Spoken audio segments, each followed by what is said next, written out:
time is an important concept in many sports, and it gives you a big psychological advantage as well, Judith, because it's the 12th time in the World Championship that game number 1 was won with black.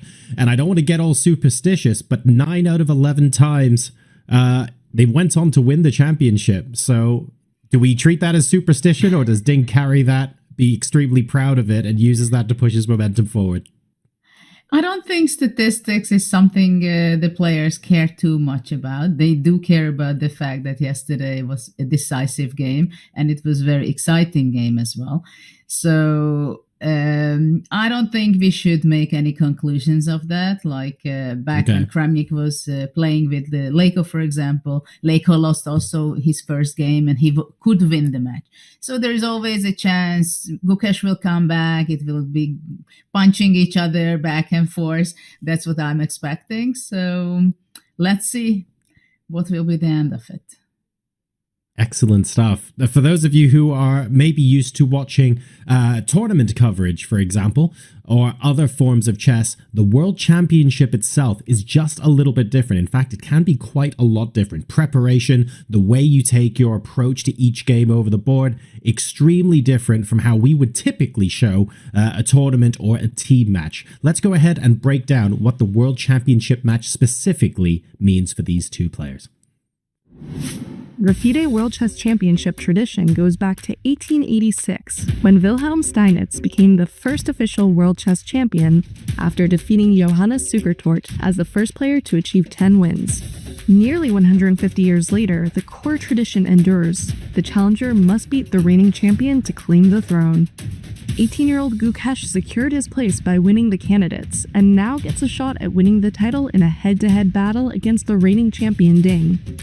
They will face each other in up to 14 classical games that can last up to 7 or even 8 hours, with a time control of 120 minutes for the first 40 moves, followed by 30 minutes for the rest of the game with 30 seconds increment added from move 41 and on. Only one game is played per day, with rest days after game 3, 6, 9, and 12. The player who first scores 7.5 points or more wins the title. If the match is tied 7-7 after 14 games of classical chess, the match goes to playoff. Regardless of how the match is decided, it's bound to be a treat for chess fans worldwide.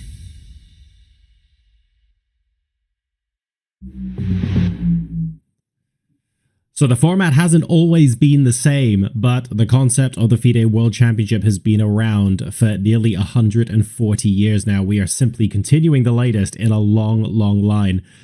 So Danya, very, very familiar tournament. Perhaps the format, though, a little bit more modernized. Yeah, it's been going on for just a handful of years, about 140 to be exact. I promise more historical references today, and I'll delve deeper into them as the game gets underway. But in 1886, Wilhelm Steinitz and Johannes Zukertort contested the first ever official World Championship match, and Gukesh might take some inspiration from Steinitz's attitude, because he went down 4-1. And in the 5th game, Zukertort delivered a crushing victory, making all of his 32 moves in under an hour. And yet, both Zukertort and Steinitz maintained the right attitude. For Zukertort, he told the reporter upon leaving the playing hall, "Oh, it's nothing. I have known men to get a much better start than I have and yet lose." And for Steinitz, he tells the reporter Zukertort is a great chess player. Everybody knows that. But although the match stands 4-1, I entertain the strongest hopes of winning yet. So confidence and humility is what is the order of the day for both players, John. And both of them have those qualities in abundance for sure. We're now a couple of minutes away from the first moves of game number 2. Earlier today, we caught up with Mike Klein. He is live from the playing hall. Let's go ahead and take a look at what preparations look like for today. Welcome back inside the playing hall before round 2 in Dingapore. That's what we're calling it after the champion sensationally won his first round game. The man was night and day between this year and last year. Recall last year, he barely stayed at the board in round 1, but this year he was fixed on the board. He played an uncompromising opening, and even after the game, he gave me a post-round interview. That may not seem like much, but at the World Championship, the players famously go into a shell, and he was quite at ease just being himself.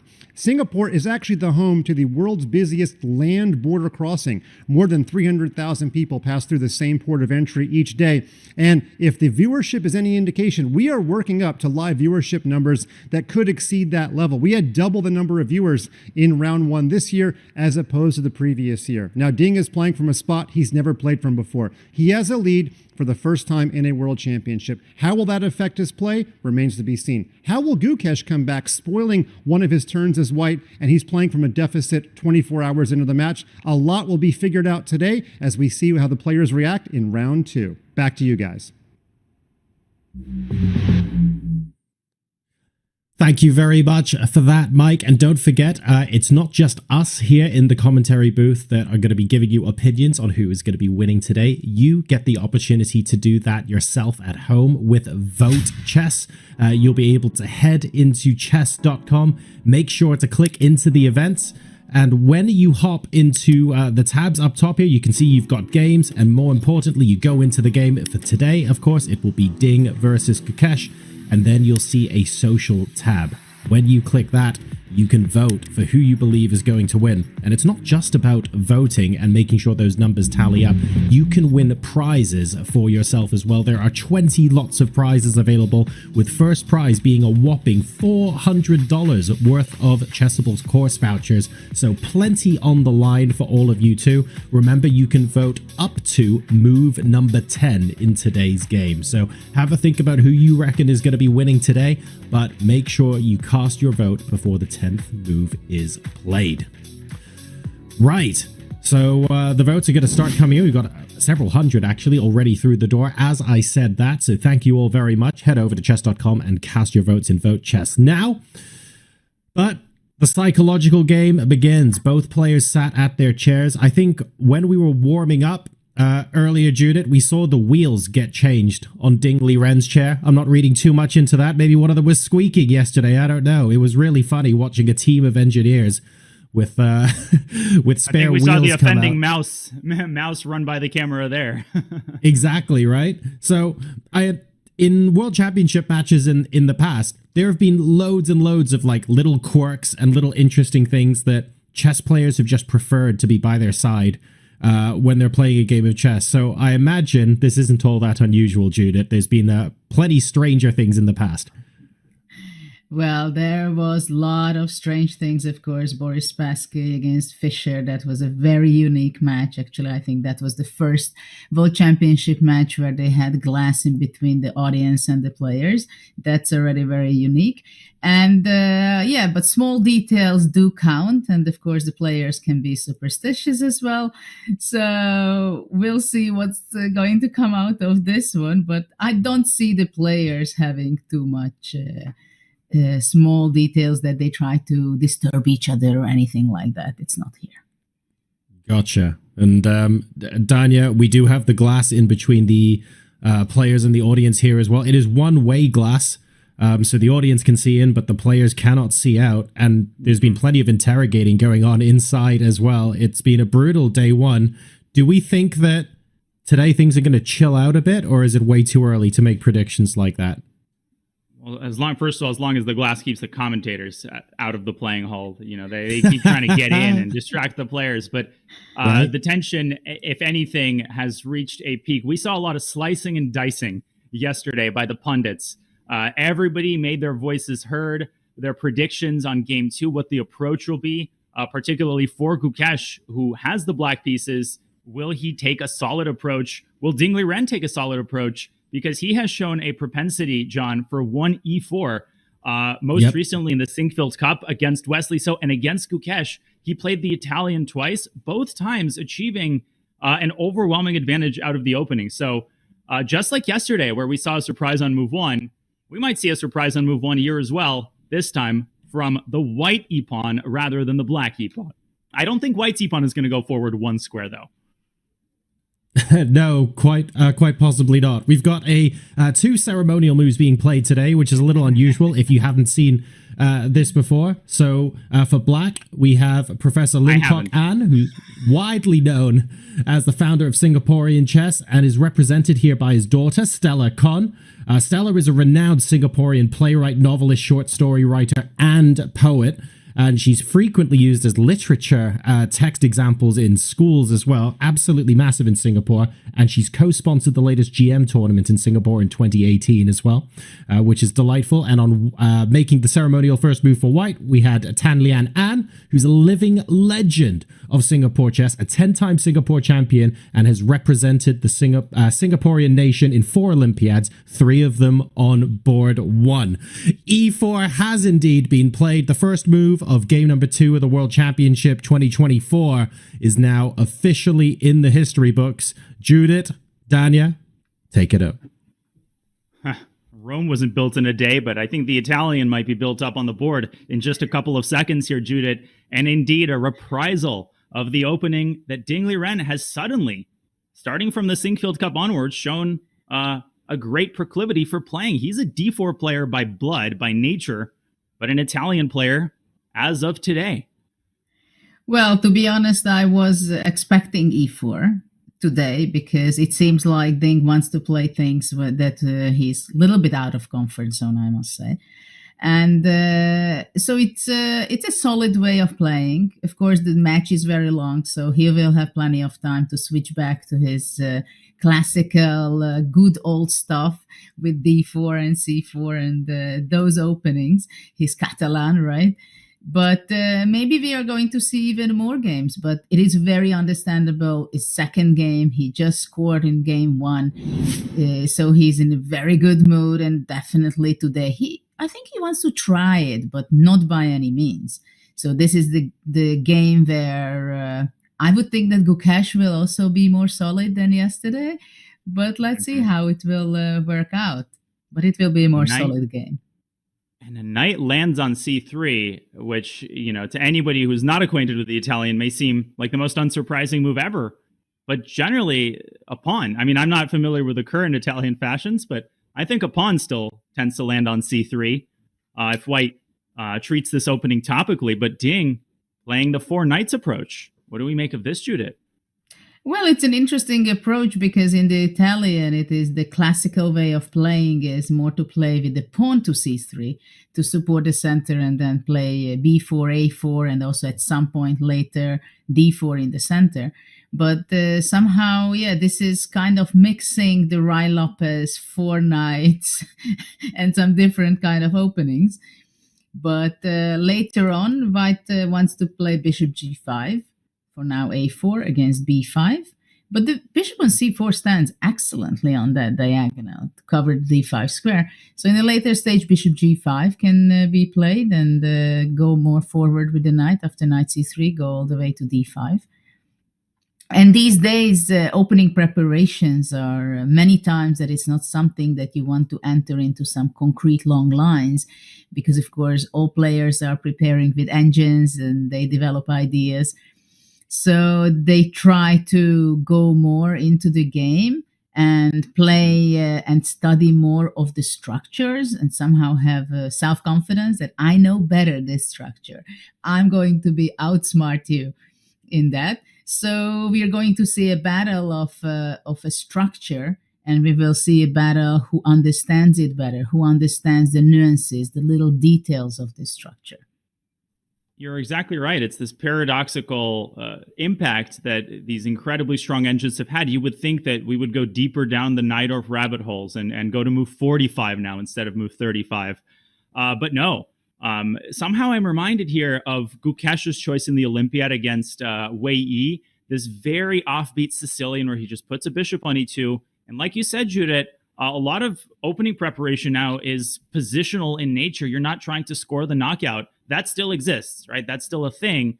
But in many cases, you're trying to reach a position where, as you said, you're more comfortable with the structure, the typical plans. You just feel good about kind of the typical ideas. You feel like you have a good command of where the game is going.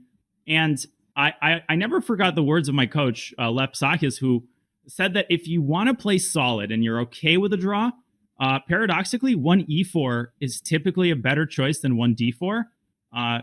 Judith, what do you make of this sort of, this is a very high level point. It's very broad, but I actually really like that Ding is going for a simple, clear e4 opening position. Well, first of all, if you want to make a draw, you have to play for a win. This is also a golden rule. And well, I was always an e4 player myself. I was not going for a draw, but I was more playing sharp lines from a very young age. Even though I was playing the King's Gambit, for example, which up to today I just can't imagine how could I play the King's Gambit with after e takes f4, bishop c4. And I became even a grandmaster with that opening. But I really like to play e4, not only the tactical and very sharp openings like in the Sicilian, but also I loved very much to play the Rai Lopez with white. I had good coaches who taught me very well the inside and outs of the middle game, which is essential to enjoy it and to understand it and to score points with that. And of course, some of the greatest players like Karpov also, that you look at those guys, champions, how you have to play these openings, right? So e4 can be solid, very solid, as we see in this game, but still it doesn't mean that white is looking for a draw. Indeed. Short castles is on the board, and there's one clarification I want to make about move order, because we have this weird mishmash, right? First it was an Italian. We thought it was going to be a main line. Is it a 4 knights? There's the inclusion of the moves a4 and a6, which is very typical in mainstream Italians. But if white tries to get this type of position through the 4 knights move order, that's invalid. And you see this online a lot, Judith, at the lower levels.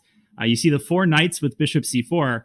No. As far as I know, this does not lead to the desired type of position because of the center fork trick. Knight takes c4 is very effective here, and it solves all of black's problems and then some. I think it's white who typically has to struggle for equality after the smoke clears. So for obvious reasons, Ding did not want to opt for this move order, and so instead he starts out with an Italian, but it's a pump fake. He doesn't play c3, now he plays knight c3, channeling the game back into this 4 knights territory. And now a big question for Gukesh, because white has committed to the king side. Will black do the same, or will black opt for one of these modern ideas, such as h6 and g5? Probably the time has not arrived for measures like these, knowing Gukesh's style and approach. Well, of course, I'm always a fan of this kind of ideas, h6 and g5, and I'm extremely happy seeing these days chess, because if you don't play such a moves in a game, h4, g5, some kind of aggressive, even aggressively, seemingly aggressive, maybe it's position move, then you're out of fashion kind of thing. When I was playing these moves, people thought I'm crazy. But yeah, I'm not sure that game 2 after a loss will be the best game to try out, to go out and play so aggressively. At the same time, it's not an easy decision. I don't know how much Gukesh is prepared for this exactly, with the small detail of having knight c3 on the board. But these small details can cause trouble for you to understand what is really going on here. And it is very clear that white's plan is going to be bishop g5. So h6 will be on the board, I think, now or within a few moves, because that is very much in the spirit of this kind of positions. After that, of course, you can play g5 most likely without castling, but you can say that you go castle, bishop e6, and develop your pieces playing very slowly. Sometimes knight e7, go to g6, playing c6, moving back the bishop from c5. So it's a very slow game, which... You play a 4 knights, I play an Italian. I played 4 knights a few times, I think. But, you know, when you're an e4 player for several decades, then you try out everything. I was playing Rai Lopez the most, and I played the Scotch. I played the 4 knight. I played 2 knight c3 and g3, this very strange setup. I even played, when I had to win against Galfand, I played 2 bishop c4. Oh, yeah. But that was a psychological weapon. I mean, the Vienna's not bad. I mean, Hikaru has largely revived it in the sphere of online chess. You know, these knight c3 and bishop c4, these cagey setups. And again, it's all part of this trend to steer the game. Everything's equal, right? This is the liberating factor. Everything's 0.00. So you might as well, I mean, e4, e5, d4, for goodness sake, has gotten more popular than it probably should be. Now, Judith, I'm looking at the games list, and there's only a handful of games already in this position. We're in fairly novel territory. Now, there's a couple of high-level games. There's a rapid game between Wesley and Hikaru. There's a recent game between Tabatabai and Martirosyan in Yermuk. There's a game played by my good friend, Dominique Myers. He's a master living here in Charlotte. He castled, but it seems that the most popular move is actually bishop to g4, followed by h6. Hikaru played bishop e6, and that move was met with knight to d5. Noterbeck also playing that move. Very interesting stuff. Should we put that on the board? Bishop e6 and knight d5, Judith, is White's idea, apparently. Yeah, this is obviously, it's a very typical idea that once black is playing bishop e6, you're ready to go knight d5 because knight cannot capture it, right? And, well, probably at this point, bishop d5 would be the move, giving up the bishop. E takes d5, knight e7, then bishop g5, and it gets kind of more concrete than we could expect. Also, d4 is possible immediately. That's what Abdusatorov played against Knightic in Blitz. Hikaru played h6 instead of bishop takes d5. Noterbeck uncorking this sequence in a Blitz game. This is looking pretty juicy, I gotta say. Sign me up for this. And absolutely, I mean, Ding's idea is to play something very solid, to kind of provoke the young talent, genius, and just in case he's improving his position. So he's not without idea at all, just because it's a very solid opening he's playing. He has a very strong idea behind playing this with knight c3. And to be honest, I like it pretty much the way White is trying to handle this. h6 is on the board. I think this is the most logical move because you still keep the option open for yourself. Am I going to go castle short? Do I play g5? Am I going to be playing bishop e6 or bishop g4? So there are these moves, these h6 kind of moves, or h3 with White. It's the typical move that it will be good for at some point. It's like you have to have this move on the board. And we see Ding playing very fast today. E3. Bishop e3. Noterbeck's move. Noterbeck has 4 games. No, these are doubles. So 2 games. Still a lot in this position. One against Hans Niemann, who, by the way, loves the Italian with White, and one against Lei Kwang Lim in classical. And this is a big dilemma for Black, Judith, because the Vietnamese grandmaster decided to castle. Gukesh blitzing out what I believe is a novelty in bishop to e6. Is this copycat chess? If White plays h3, we have all Black needs to do is play a5 in that position, and we have a literal copycat position. Well, that's that's kind of funny, but he's not going to play h3 because there are quite a lot of tension with the pawns. But he plays a5. Look at that. How are they still blitzing moves? I mean, either of the bishops can be captured by either side, and neither side is capturing either of them. That was a tongue twister. a5. This is a surprising move for me, keeping the tension.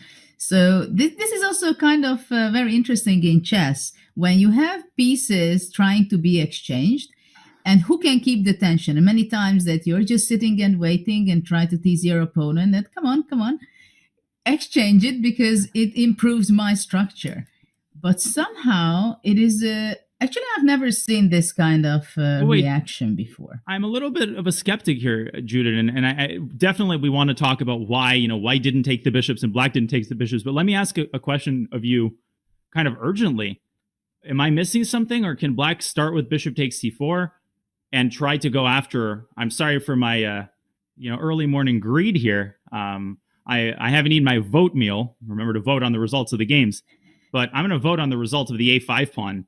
And I'm going to vote that it's going to be captured on the next move. What's Ding cooked up here? Is it knight d5? Yeah, knight d5 should be the first move to check. I don't know if you can take on e4, but it looks kind of tricky. You want to go bishop a5. Take here. But if I take Kavich this pawn, you might have some... Okay, here I can see how you have meat on the bone. Maybe knight takes f6 and queen d5. I don't know, maybe c5 looks not a bad move. But somehow the a5 bishop should get in trouble. You had your eyes on this pawn. Well, it's not my pawn, it's not my knight that I'm taking it, but it's something that we have to check, right? Well, Ding better have checked it because he blitzed out a5 like it's the most But obvious move in the world. maybe he just wants to go c3, Okay. giving up the other pawn. You go back. Now you're not so greedy anymore. You don't take the a5. Now suddenly I'm satiated. I go back to c5. Okay. I mean, this better be something brilliant because if Black Castles, we're in. It's almost like yesterday's situation. If Black Castles, he's got 2 extra pawns here. Black consolidates, he's got 1 extra pawn. So knight takes b4, knight takes b4, Judith. We should mention that if the bishop were not on e3, there's this common idea of the queen sliding to e1, kind of Karpov Christensen vibes. But unfortunately here, there is no way to fork the 2 knights.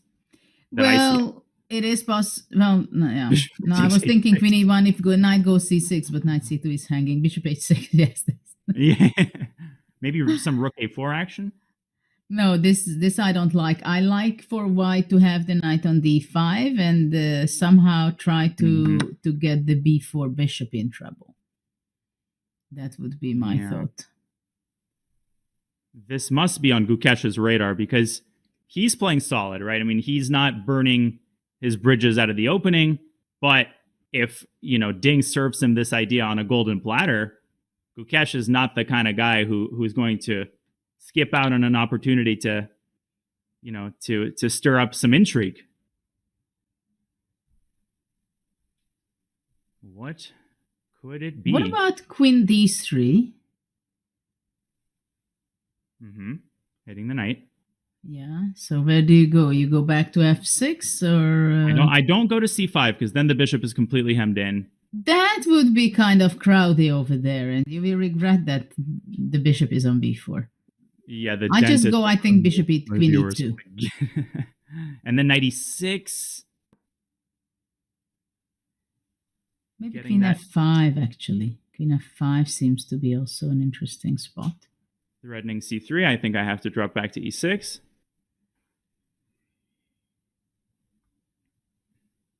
But now there's some sacks. I mean, there's like c3, bishop c5. b4. Yeah, playing for the positional clamp. There can be some great compensation for white, possibly. Since since Alpha Zero came into our life, we are not surprised on any pawn sacrifice, which might have sense in 27 moves later, right? I mean, just looking at this with an untrained eye, white's piece activity, the clamp on the light squares, space advantage. This might be some Alpha Zero home cooking from Ding Liren. And I also don't want to get too bogged down, Judith, in case you had any other candidate moves that you were enticed by after a5. No, this is a very interesting discussion. What we have, I think, that can you go for the a5? And it's so interesting for me to see a5 on the board because it's like, you know what? I give you a pawn. Don't you want to take it? It's right there. It's like go for it. Spend your time. Just I'm making it even all the more attackable for you right there. I'm putting it in the line of fire of all your minor pieces. Now, if black doesn't take it, what happens? Go ahead. What about if you go bishop b4 instantly without taking on c4? Just about to ask you the same question. I thought maybe knight d5 is a little scarier there. Yeah, anyway, knight d5 has to be the move. Bishop takes a5 and probably just c3 or something.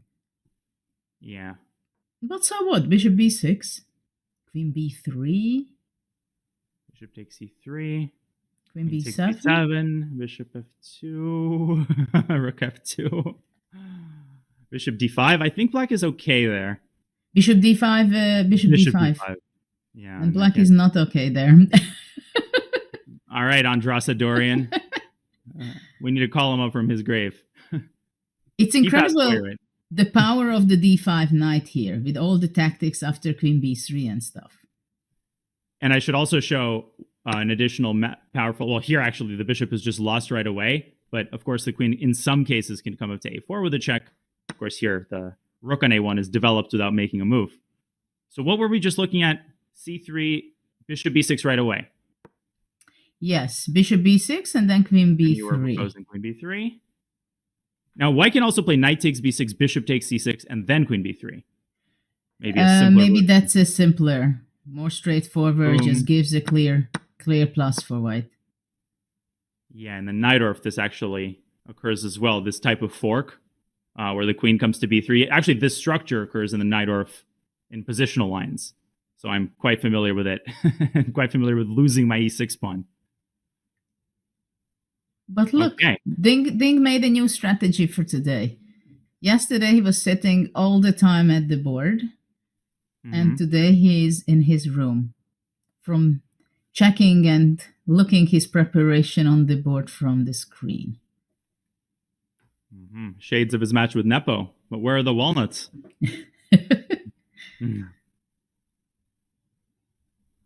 Okay. This is a5. I really like this.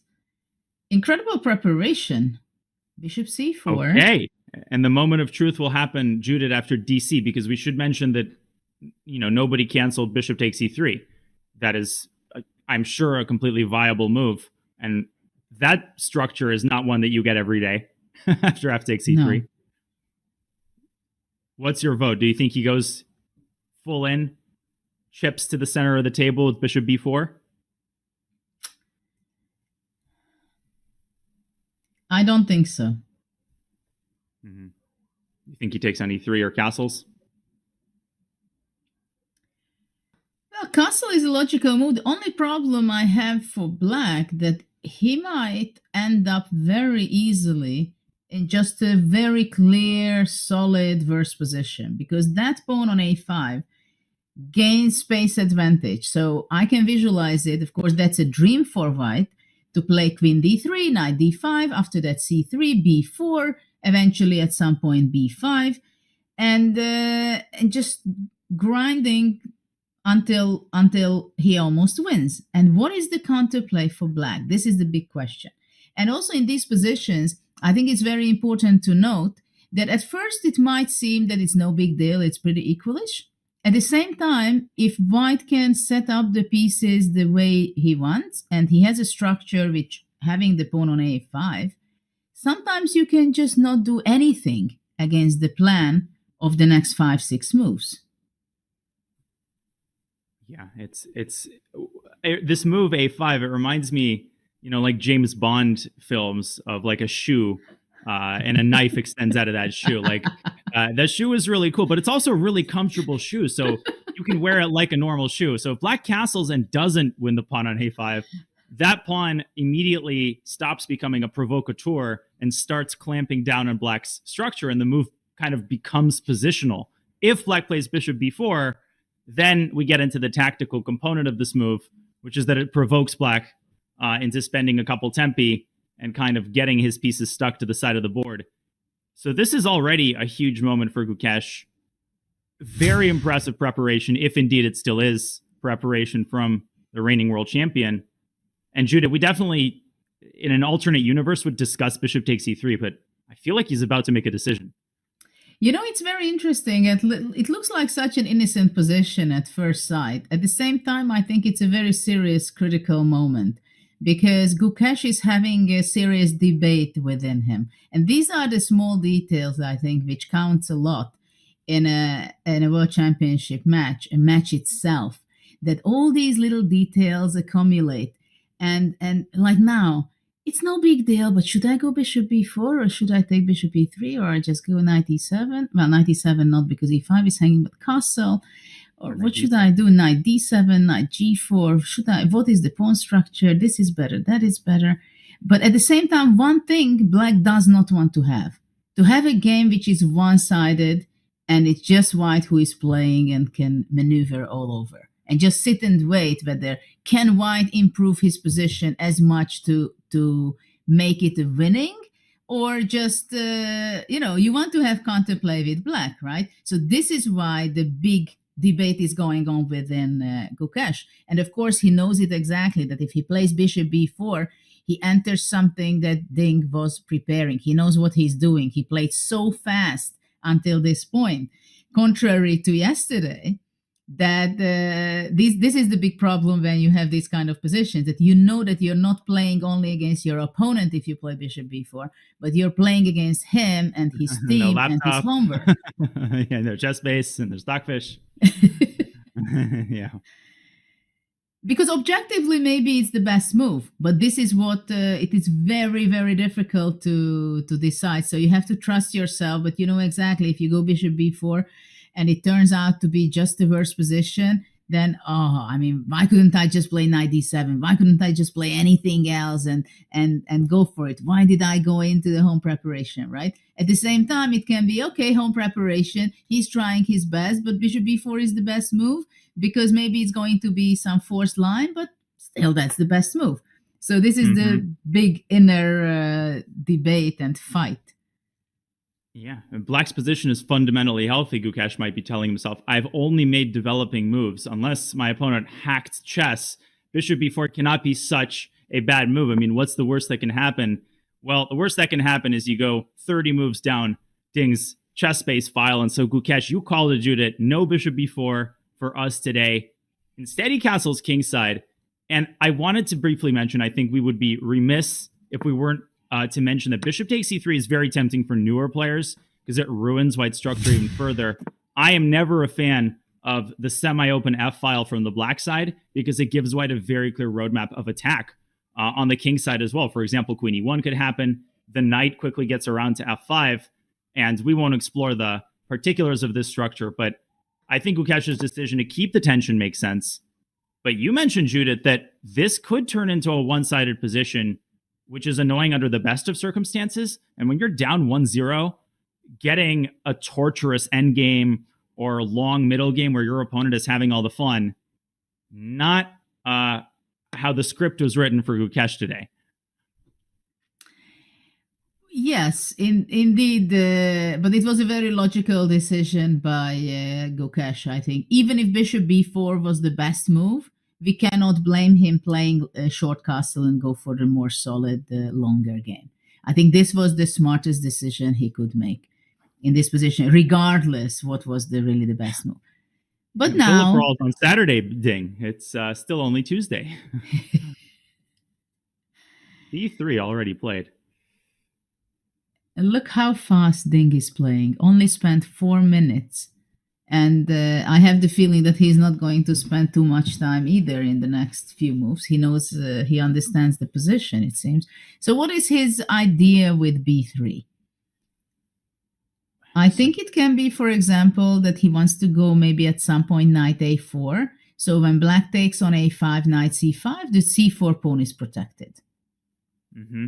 But this is a long way of thinking. And we see again a tension, as we've seen it with the tension with the bishops. Now we see the tension with the queens.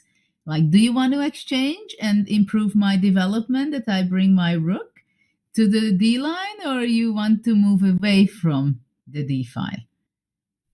And black is tantalizingly close to just exchanging all the pieces and making a draw, but this is exactly how you get into positions that Magnus is so good at converting, the small endgame advantages. So if we made Judah, this would not be my choice, but just as a way to get a foothold on the position, what if black takes the most primitive approach? I take on d1, meat and potatoes, and then I bring the rook to d8, and I say, let's go home and have 6 hours before Title Tuesday.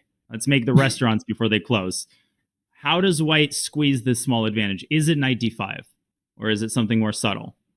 Or is it knight Well, the thing is that knight d5 would come to mind at first, but my e4 pawn is, I think, more important for me than the c7 pawn, right? So... this is unimpressive, right? Black just moves the rook, or even knight c3 can be considered. Knight c3, very interesting intermediate move, I must say. But yes, because after b3... After b3, this is a good square for the knight. So I don't think knight d5 can be a good choice.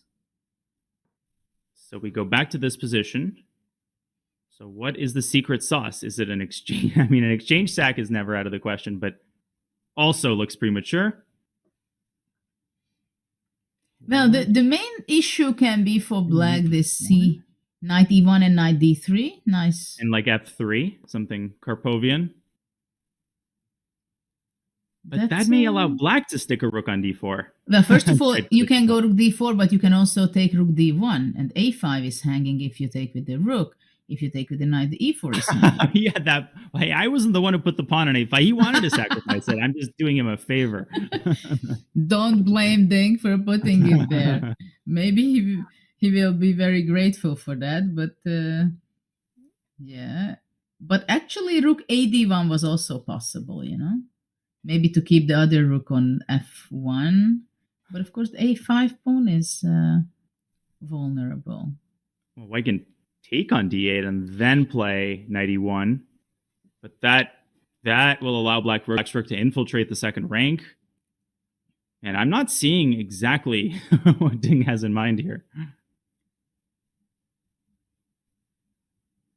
Yeah, this is a kind of a big question, but I think maybe rook takes d8, but it's not something that we would like to have, right?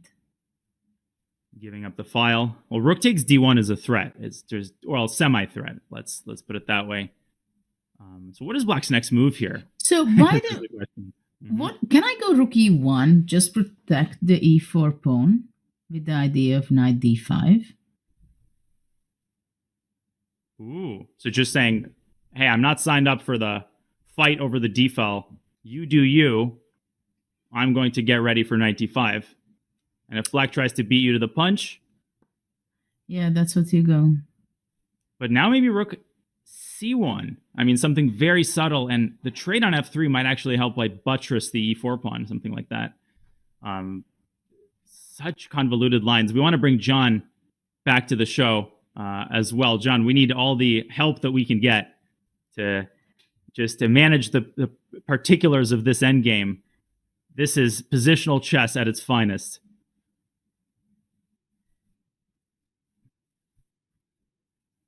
Looked very, very subtle indeed. Before you guys went into the analysis in detail, I was sat here thinking, bishop takes e3 just makes a lot of sense. If out of the opening you're going to have equal material and you're giving white two sets of doubled pawns, like there are very few instances where I'm looking at that going, that's objectively worse, but you guys rightly pointed out opening up the f-file, the knight maneuvering that can actually turn that into an advantage for white. It feels like strike at Gukesh a lot later on in the middle game. Well, we can say that after a win and when you take the lead, it's easier to use a strategy because you don't want to win desperately, right? So, yes, we can say, I mean, it's a completely different perspective after a win than if, let's say, yesterday it would have been a draw, right? I mean, it's a very nice situation for Ding that he can go in a very solid way. At the same time, as in the beginning, I was pointing out, just because you play very solid, it doesn't mean you don't play for a win. He's in a very good situation that he knows this. It seems like he's flashing out the move, so he understands what's going on. And he knows that it's him who is going to play, hopefully for him, that plays the cat and mouse game, because it can happen very easily in these kind of positions. So I think it was a very smart choice by Ding, and it is very uncomfortable for Gukesh. So I would think that for Gukesh, the draw would be just a perfect result for today and then move on for the next one. But I'm expecting a long fight with small details in it. Excellent. And Danya, the psychological game, Ding mentioned yesterday, even said, he made a conscious decision to sit at the board as much as he possibly could rather than sit in the player lounge. He's now about to be half an hour up on the clock. Is he sitting in that chair, Ding, chilling, thinking, my team has done a great job? We're just nice and relaxed right now. What's he thinking? He said that, but then he discovered the couch in the rest area, and he discovered that he could look at the board. I mean, look at just the stoic demeanor of Ding. And, we were slicing and dicing his demeanor in the match with Nepo, but this is just a differently kind of focused Dingler. And he might not be at the board, but his brain is certainly at the board. His brain is currently on the D-file, where some trades might occur in the next few moves, John. But as Magnus astutely pointed out, for Gukesh, you can't win the match even if you win this game. I mean, you equalize the score, but you can certainly come close to losing the match if you lose and go down 2-0. Obviously, plenty of chess left to be played, but the stakes are incredibly high as early as the second game for the Indian upstart who has shown such poise and needs a little bit more where that came from, John. So, subtle pressure on the board perhaps, but much stronger psychological pressure off of the board as Gukesh has all of the work to do here, or so it appears in the beginning of game number 2. We might be watching chess history being made here, folks, but you get an opportunity now, before we head to our first break of the day, to own a piece of chess history yourself. To celebrate my great predecessors being added to Chessable, we're giving away 3 signed copies by Garry Kasparov himself. We'll be picking 3 random Chessable Pro members to win, so if you're not already a Pro member, you can join during the World Championship sale that's happening right now to enter the draw. The lucky winners will be selected on December the 2nd and announced live on the final day of this very broadcast. So don't miss your chance and head to chessable.com/pro for your opportunity to win one of these fantastic signed copies of my great predecessors. Folks, we will be taking our first break of the day. The opening choice has been interesting. We've seen a theoretical novelty on the board already, and Ding looks like he's continuing to cook. What will Gukesh's response be? See you in a few minutes.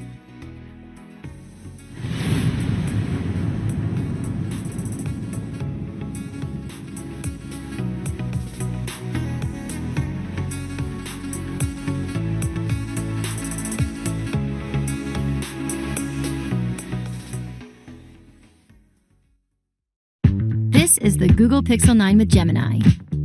And this is Dan, suggesting some places to meet up and watch the game tonight. But you know what's better than a list of places? Knowing how close those places are. Which is why you're just going to ask Gemini to put these places on a map. Whoa, how's that for teamwork?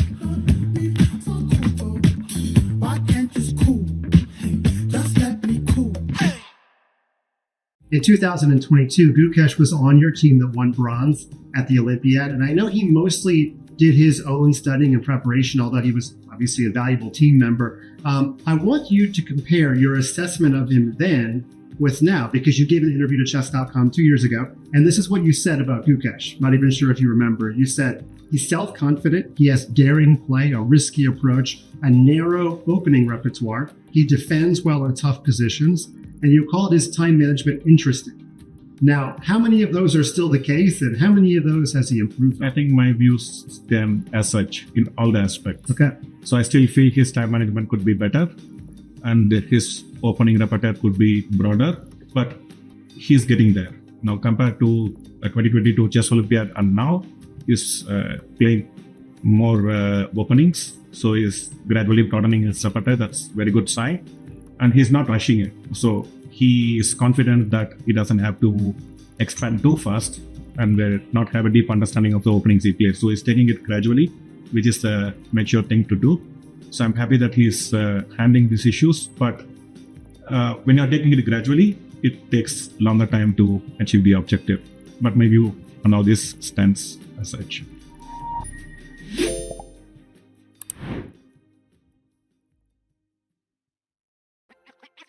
This December, the world's top chess minds clash in the heart of New York City at the Fide World Rapid and Blitz Championship.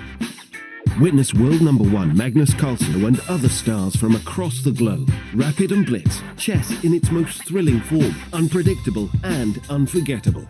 Fast moves, tactics and blunders, and moments that will keep you on the edge of your seat. Witness the pinnacle of chess excitement. Get your tickets now at worldrapidandblitz.fide.com.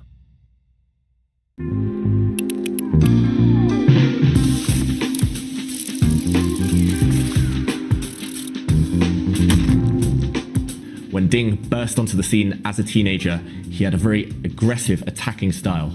As he's got older, however, he's become more strategic, and he even had a 100-game unbeaten streak in 2018. Powerful with white and unbreakable with black, one of Ding's strengths is his calculation. Ding, he's always had this ability to see very deeply into the position. Here we join one of his most famous games. With black, he has already sacrificed his queen for only a rook and a piece. That being said, the white king is out in the open and extremely weak. Ding now came up with an incredible idea. Even computers struggle to understand this at first. Ding brought his rook forward to a square that looks like it's protected. If white were to capture this rook, however, then black would take with his knight, giving a fork, attacking the white king and attacking the white queen. This would be winning for black. Black also creates a threat. If white were to play a clumsy move, a careless move, then black would give checkmate. He'd push his pawn forward, protected now by this black rook, and after white takes, bishop would jump out and give checkmate. This is one of the most beautiful games I have ever seen.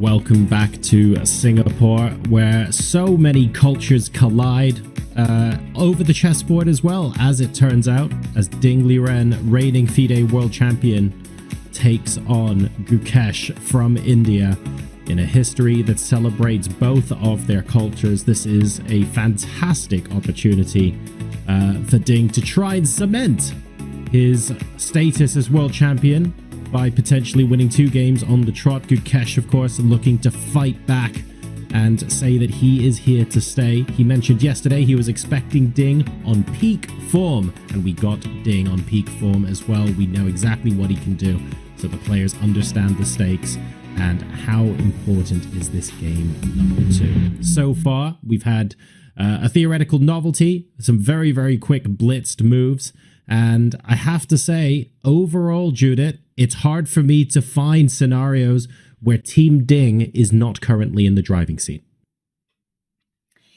Well, it is a very solid position right now, and this is what Ding wanted. At the same time, at the move 8-9, somewhere there where he played a5, it was a provocation, and it didn't work out that way, that Gukesh controlled himself. He did not grab the pawn, which was very tempting, I'm pretty sure, for him, but he went on the more logical and more wiser direction to go to smooth game. He simplified the position with the bishops, he simplified the position with the queens, and now the big question is it just going to be a simple draw and Gukesh can move on to game 3, or Ding can really press this position for end of the day?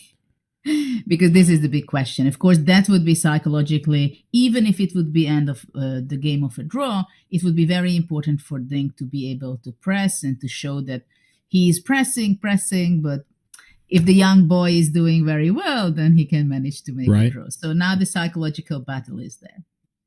So, Danya, I'm going to throw the tricky question your way. You're Gukesh in this position, right? You're half an hour down on the clock. It feels like this is within your opponent's prep, but not necessarily your own. There's a chance that they might hold a lot more of the cards than you do, but you don't just want to, on move 12 or 13, go, oh, I guess I better grind this out and make a draw. What is the path to turning this into a game that you can win from this sort of position when your opponent has the cards psychologically? Well, John, I don't know if I've ever uttered the words "I'm Gukesh" ever before. I wish I were Gukesh with such a sparkling career, and of course, his first shot at the world title. But I think the words "win" need to be temporarily removed from his vocabulary, because right now, just like yesterday, the task was take a look at the game, get some food and you get some rest and prep for tomorrow. Right now, the task is solve the problem that's immediately in front of you. And, if Ding tries to litigate this advantage and overpresses, then that might shift the focus. But right now, I think in the next couple of moves, Gukesh has to make sure, depending on what Ding plays, that he keeps his queenside intact and doesn't allow Ding this Karpovian vice-like grip on the queenside, which may result in a 70-move torture session. Or 100. Fair enough. Well, yeah, exactly. We could add 100 moves to that, can't we? This will be an interesting one to watch. A lot of positional subtlety. Frankly, folks, a lot of interesting lines to go down, depending on what decisions both of these grandmasters make at the beginning of this middle game. So I will let both of you get back to it. Thank you so much, and I'll catch you guys again in a little bit. Okay, Judah, which move do we start with? You were brimming with ideas. So can you bring us up to speed on what White's aims are in this position and what the top candidate moves are here? Because this is more tactical and concrete than it may appear. Yes, indeed. White has some space advantage having the pawn on a5. Again, we see a pawn which we can say that it might be great because it stops some of the activities for black. Like black cannot push any of the pawns. At the same time, White dreams to play one day knight to a4 and give trouble to the c5 pawn because it's not so easy to defend. At the same time, White's a5 pawn has to be protected right now by the a1 rook, right? So this is something, it's always a debate whether White can benefit from that he has the a4 square vacant for the knight, or it's going to be a trouble. So this is why there is a big question whether how White will be continuing. Also, White wants to go knight to d5 in the center at some point. But still, White has these two pawns, the e4 and the a5, which you always have to look after. And there are some maneuvering plans for White. The c3 knight, as I said before, can go to a4 or it can go to d5. So that's a very clear path that eventually you decide which way you can go or which is the best one. But you have another knight on f3, which is doing quite fine, but definitely there are much better spots in this position. So the dream spot of that knight is d3. And the reason is because it still attacks the e5 as it attacks from f3, but it attacks the much more important and more vulnerable pawn, which is the c5. Exactly, the one which is highlighted with green because they can get in trouble. So actually the two knights should make a beautiful dance in order to get a real great advantage for White. So if, let's say, we would go illegal move knight f3 to d3, then that would be some pretty problematic for black, because black would have to go knight d7 to protect both of the pawns, and then White can be already actively going knight a4, I believe, or knight d5. I mean, both are pretty tempting at this point. And which b3 was very important move, I believe, by Ding, or it was a very thoughtful move for later, that when black is capturing the a5 pawn, the c4 is going to be protected already. But of course, and a move, and it's your move, and the rook c1 move, which I didn't get there, but before the break I pointed out that rook d1 is dc1 is a very interesting, very Karpov-like move, I must say.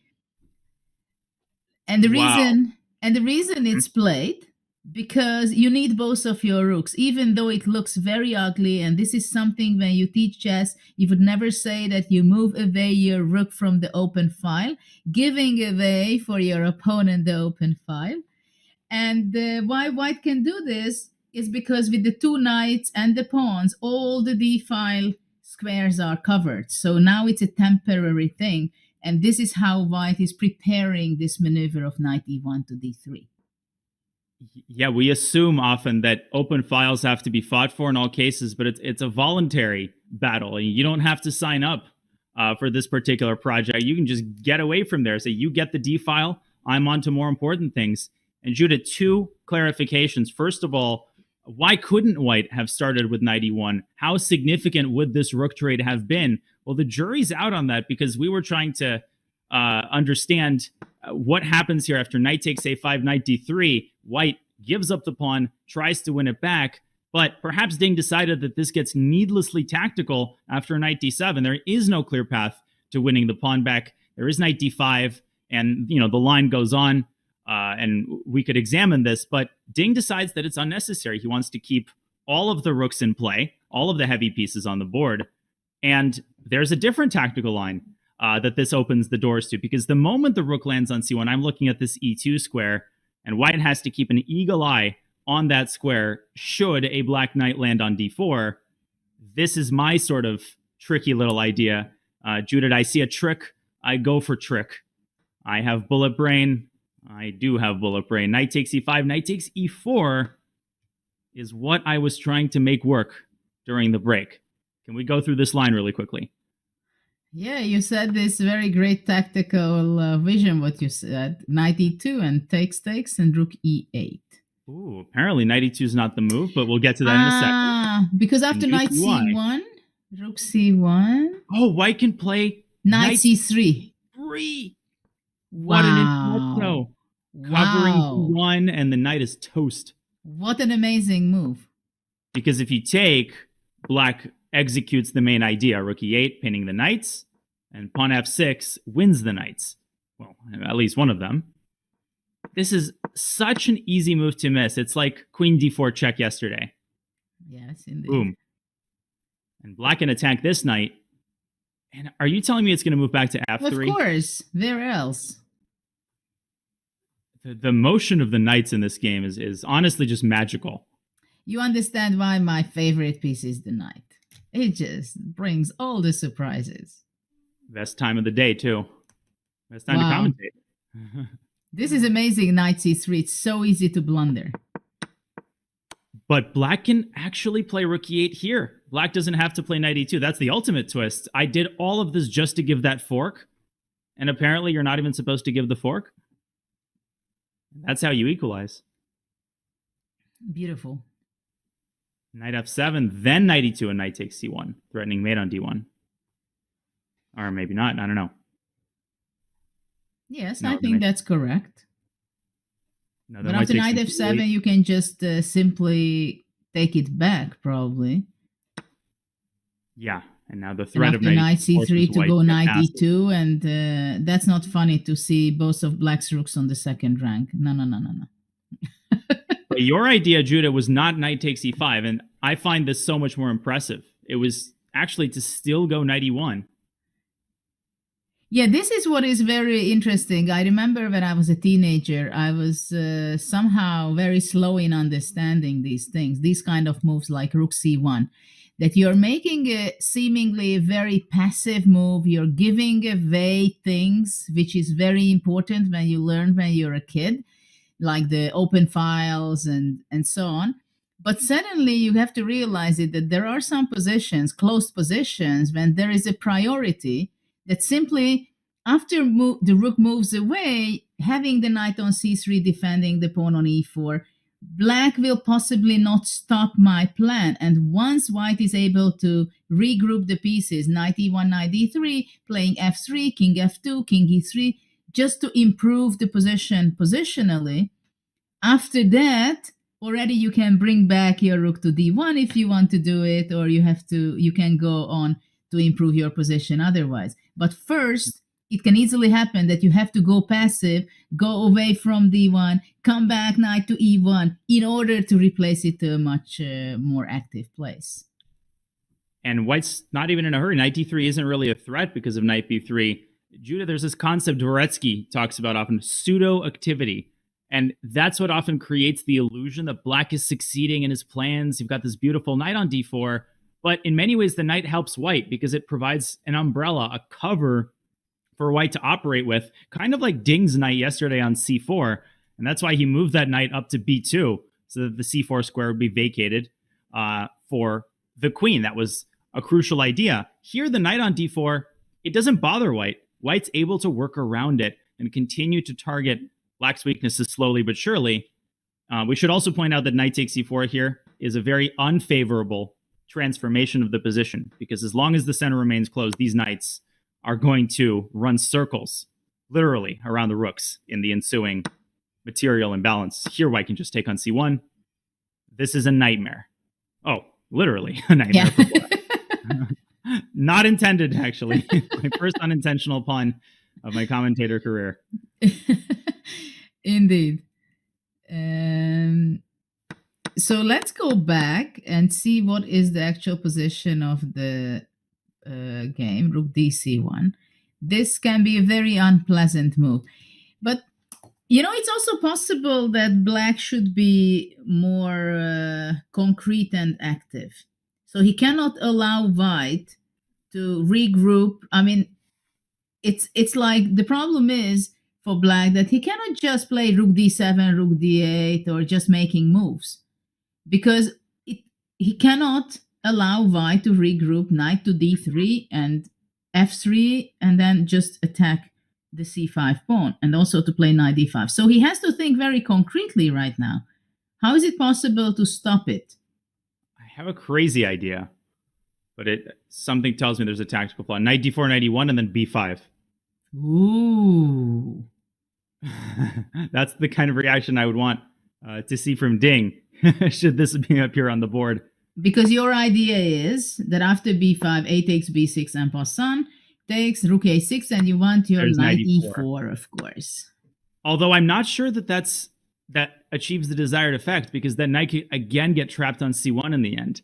So knight e4. This is knight crazy. E4. Again, we Maybe get this situation. knight c3. Or even rook a1. Oh, but then rook d1 and rook d8. Holy smokes. You want to just go here. But then...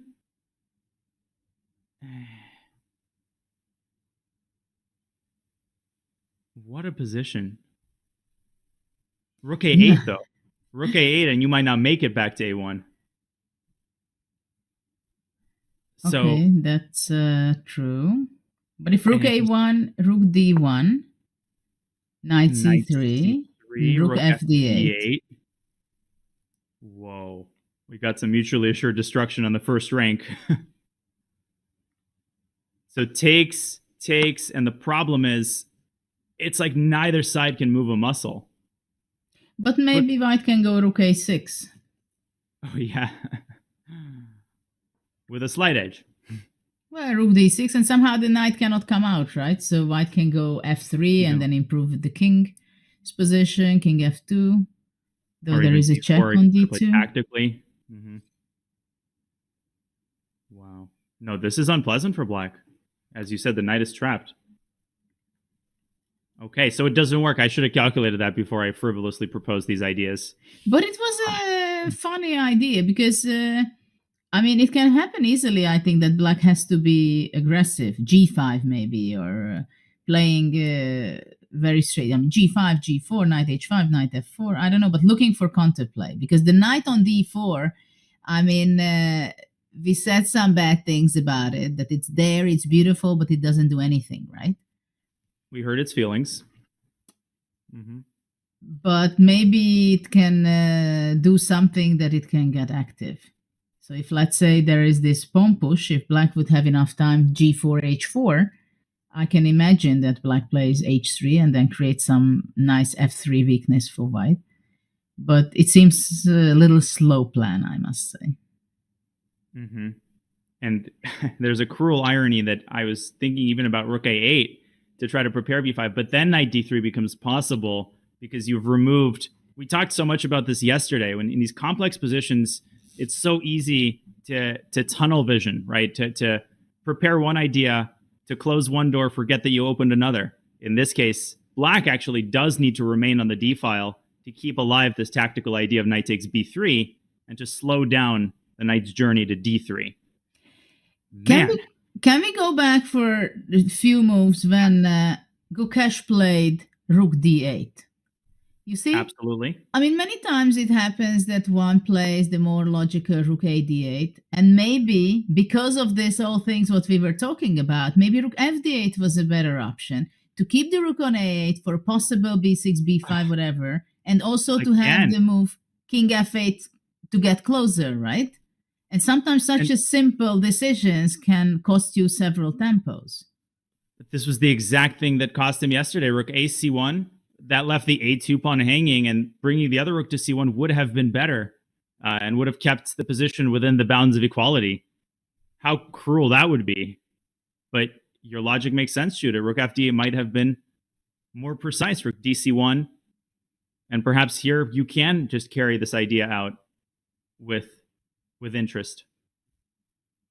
Yeah, maybe now knight d4, right?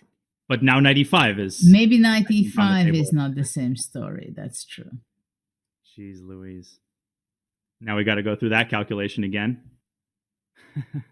Yeah, because in that case, of course, rook on d8 and e8 stands much better, and we cannot jump over the rooks. Yeah. I'm going to save that for a time when our calculation batteries have been recharged. To recharge them, we do have an interview that our very own Mike Klein conducted with Gukesh before the FIDE World Championship started. So as he ponders his next move and a potential knight jump to g4, Mike Klein, take it away. Let's hear it from Gukesh himself. Working with you so directly, but he said if he had to offer a critique, it's that you could improve your time management and you had limited opening repertoire. And I asked him this summer, has he improved at all since 2022? And he said, yeah, he's improved a little bit, but there's still a ways to go. So I'm wondering if you think that this is indeed not necessarily a weakness, but something you can... Continuously, and I think I've improved a lot when I've understood myself and my tendencies much better. And in preparation for the match as well.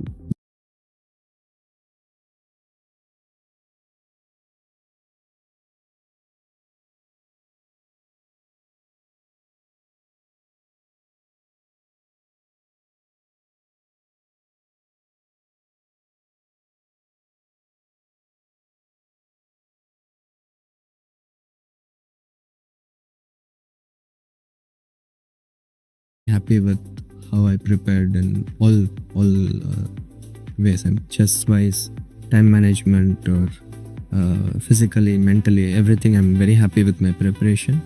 Obviously, I know that it's not perfect. It's impossible to prepare perfectly, but it's good enough. And now it's all about just doing the right things in the match. You told me something at the candidates tournament that I don't think I've ever heard a grandmaster say before. You suffered a loss. It was around 7 or 8 or something, and you said the loss relaxed you. Never heard that said before, but is there any chance that a loss could relax you in a one-on-one match? I think that in the candidates, I don't remember what I said, but it certainly did not relax me. It gave me more energy and more motivation, I think.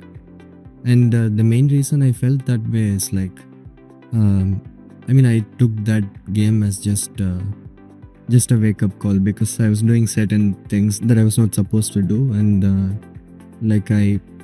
I suffered this loss. And then after the loss, I was thinking, even if I'm not doing everything perfectly, I'm still in second place, behind half a point behind the leader. And if I correct these couple of things, I will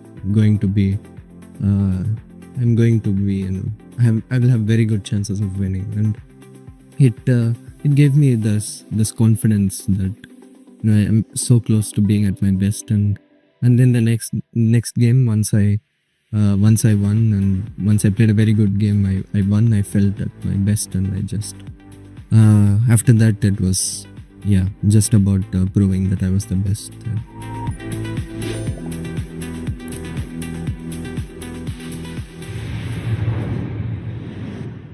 Gukesh Domoraju, in many ways, just beginning what is sure to be a sparkling chess career.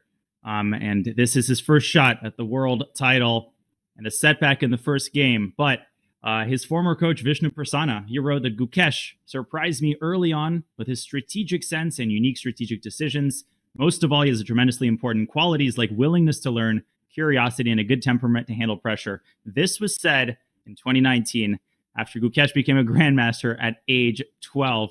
So, Judith, this guy has been on the scene for a while, and the maturity level and just the poise of a wily veteran, it has to be seen to be believed.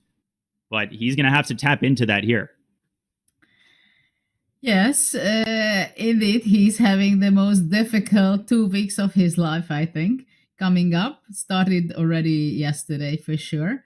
And yeah, it's he's a very special player, I think, with a quite special approach.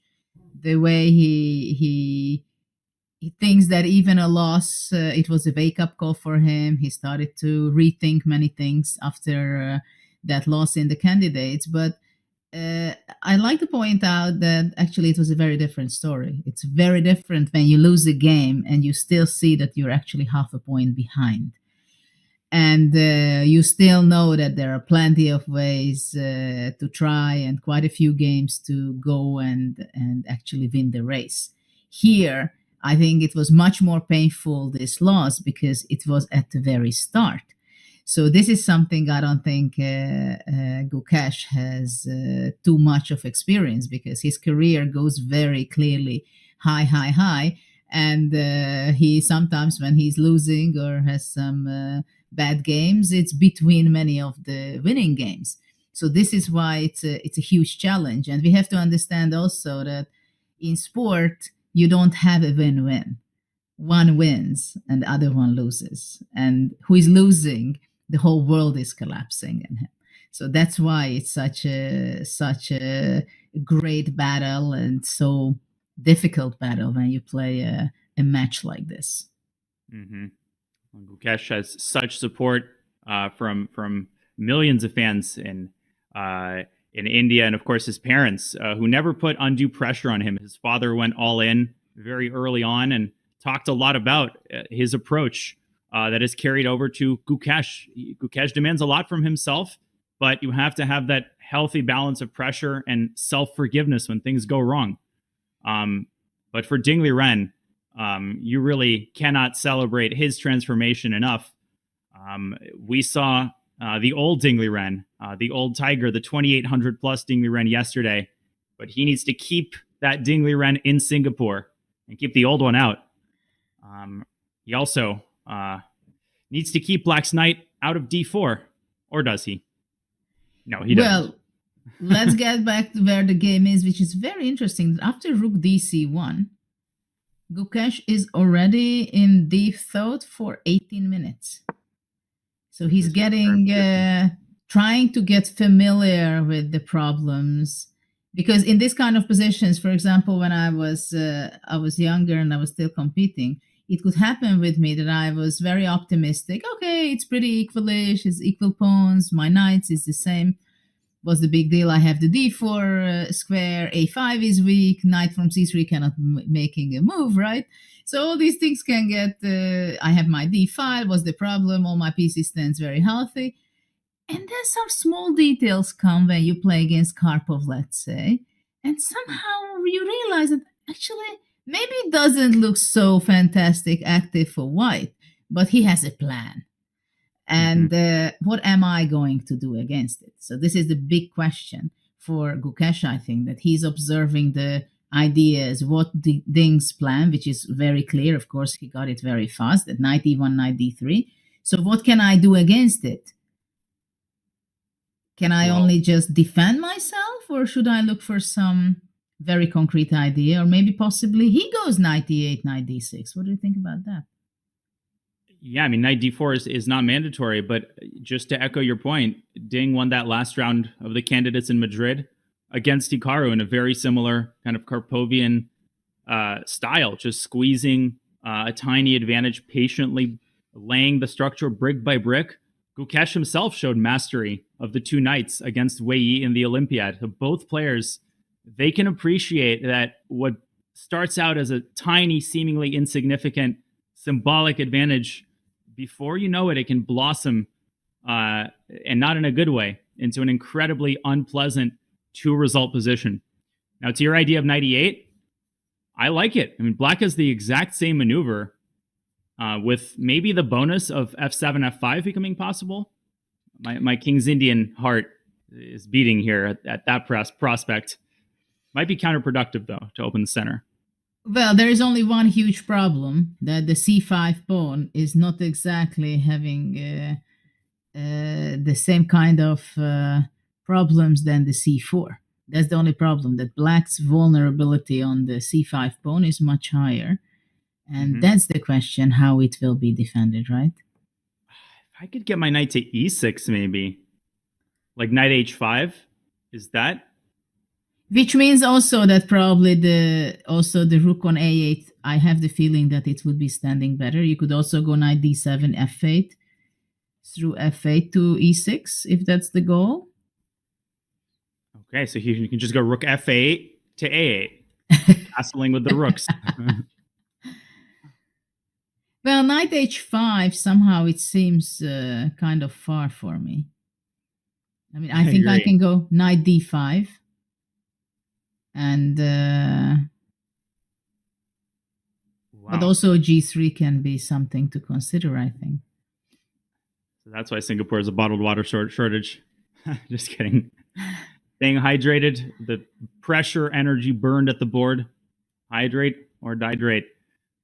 But where are the knights going to go here for black? Ding seems to be kind of happy with his position, I think. Oh. Enjoying every minute of Gukesh's think. So can we explore knight e8 a little bit more deeply? Let's put this on the board and see if this offers realistic chances. But wait, knight a4, Judah. Knight a4 might beat black to the punch. Yeah, because actually everything is hanging, right? This is such an annoying construction. Takes. And again, if the rook was on a8, this wouldn't be such a disaster because of b6. You see, we are getting there where the rook should be on a8 for different reasons. Every time. And here b6, knight a6 is just... And white doesn't even have to go knight a6. Knight takes e5 is possible. Total collapse. Ooh.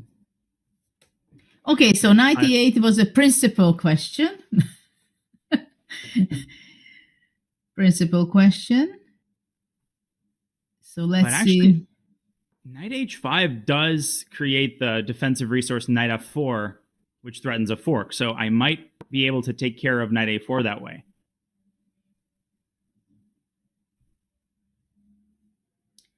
Yes, I think black should look for the counter chance option.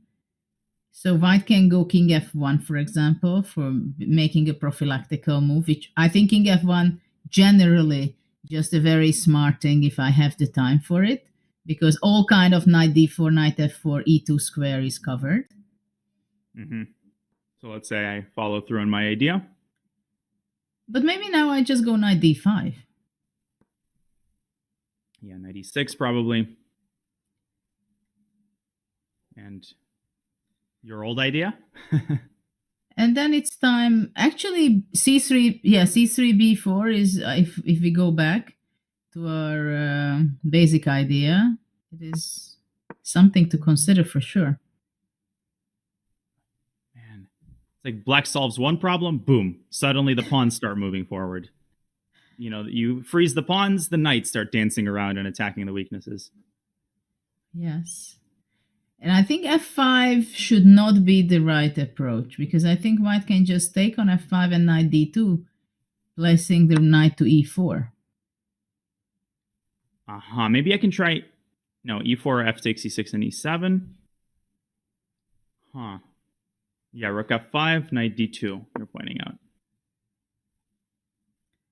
Yeah, that c3 little pawn is controlling the important squares. Maybe I can squeeze through knight f4? Yeah, that maybe saves the day for you. But knight f4, I go knight e3. Rook takes d2, knight f5, knight d3. Knight d3. Rook d1. It's still a game there, but white also has rook e1 in this position. I think white's pretty much spoiled for choice. Rook e1 is a very, very good move. Your point is well taken. This just makes. And after rook f8, rook a2. Maybe. Karpov. Yeah, I don't know what happened with me. Not my style. I should go b4, right? Or something. No, b4 is too early. You should go rook a2, b4, b4. Exactly. Well, I'm nothing has happened to my style. I still have a style that will lose a classical game to anyone over 2700 because I play moves like g5 and I can't help myself. Maybe rook. I thought rook AE2 can be also something to be considered. I think it can. Ooh, it was a crazy. Okay, but we're seriously in the weeds here. I think we should probably unspool the tape back to the current position. We also have some stats to look at while Gukesh still thinking. And he thought for 30 minutes on Queen E2, Judith, yesterday. There are no queens, but you made a great point that when you think for longer than 15 minutes, right, it's not a dogma, but that's often not a good sign. Can you kind of take us back into that mindset? Do you think that applies here? Yeah, yesterday it was a complicated position, right? Where we thought that the move Queen E2 at some point was the most natural move. At the same time, there were other alternatives, and we were discussing about that, well, at this point, isn't it better just to play Queen E2? But we said, okay, it makes sense, especially when you have a huge advantage on time, to consider other things also. And it happens very often that you calculate this, that, and at the end, you come back to the same move as you wanted to play instantly. But here we see a very logical move. Again, I think we can say that knight d4 is something which is the most logical move at first, but we'll see how, this is what we discussed, that knight e5 is possible, but probably it is not the best. So it is logical here that Gukesh is playing very active. Still, I'm not sure after knight e1 what exactly he has in mind, what's his plan. But I like the active moves like knight d4 generally. And ding, he must have calculated knight takes e5 on Gukesh's move, but it's good practice now that the move has appeared on the board. Your visualization is improved. Knight takes e5, that's a center pawn. You can't just ignore this move. You need to double check it. But ding, moves like knight e1 are right up his alley and so consistent, so congruent with this just incredibly elegant strategy of less is more. Backward is ultimately forward, as long as he focuses on his plan, his ultimate plan of surrounding black's weak pawns on the queen side with an eventual knight landing on d3 at the right moment. I have the feeling that Ding will be playing very fast knight e1. Yeah, and Ding shifting his seating position. He's got an hour 44 on his clock, which means we have time to bring back our faithful host, John. The queens might be off the board, but there's still plenty of intrigue on the board as both players locked in concentration there. The ball currently in Ding's court. Exactly right. Thank you so much, Danya, Judith. This has been an interesting tussle in the middle game for sure. And I love that you guys went over so extensively how the knight on d4 looks fantastic superficially for black, but there are so many instances where it doesn't actually bother white's position that much.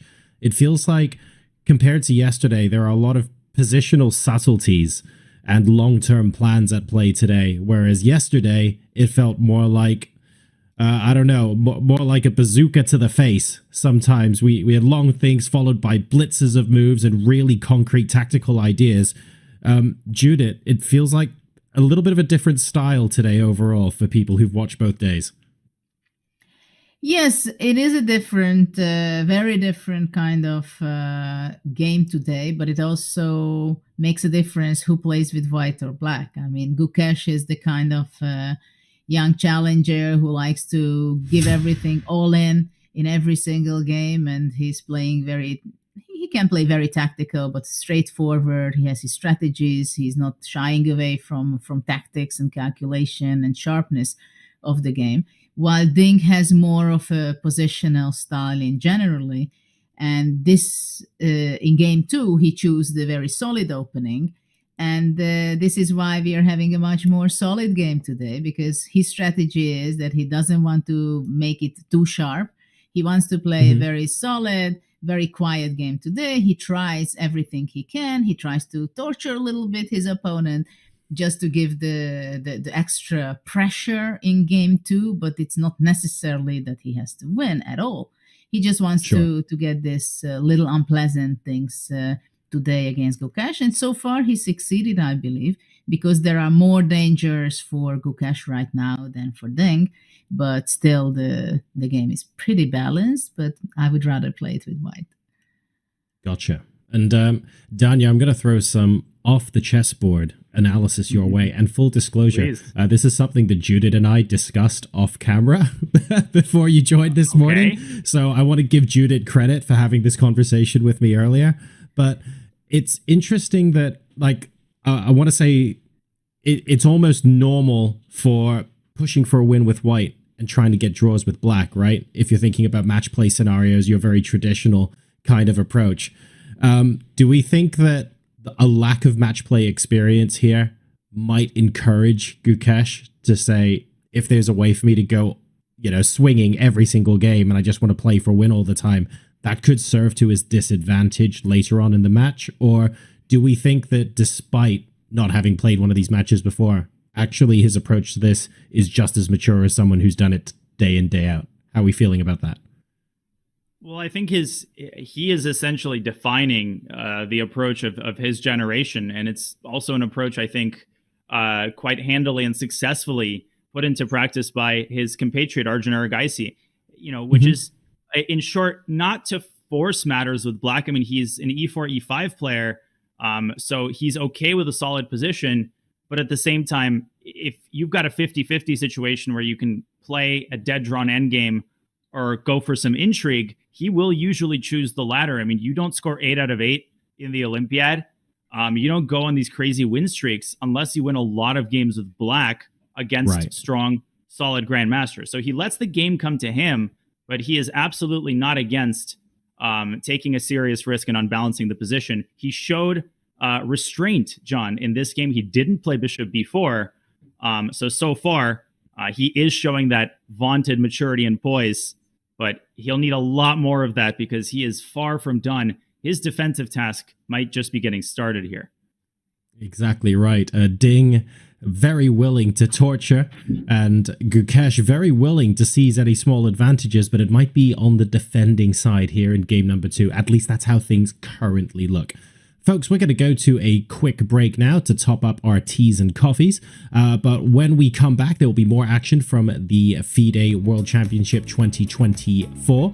It's also coming up to Black Friday at the moment as well, so that has not been lost on us. And this Black Friday, you're getting 40% off at the chess.com merch store. So if you're looking for the perfect gift for that chess fanatic in your life, we've got you covered with apparel, accessories, and a whole bunch else. If you want to see Danya in a giant green pawn suit for tomorrow's broadcast, if it can get shipped to him quickly enough, we might just get it. Check it all out at go.chess.com/merch or use !merch in chat for the best pricing of the year while supplies last. We'll be back with more action from the World Championship in just a couple of minutes, folks. See you soon.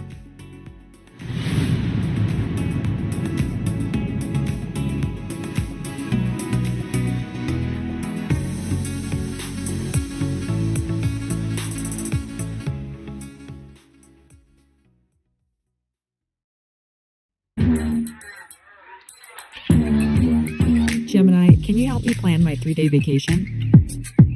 Generate a photo of a muscly capybara.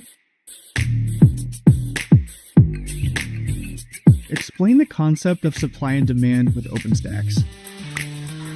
Hi Gemini, quiz me on the rise of industrialization. Can you help me find an email? Yeah, I can help with that. Let's talk first about the World Championship. And at the time of this interview, the World Championship site has not been chosen. It will either be Chennai or Delhi or Singapore. So which one do you want it to be at personally?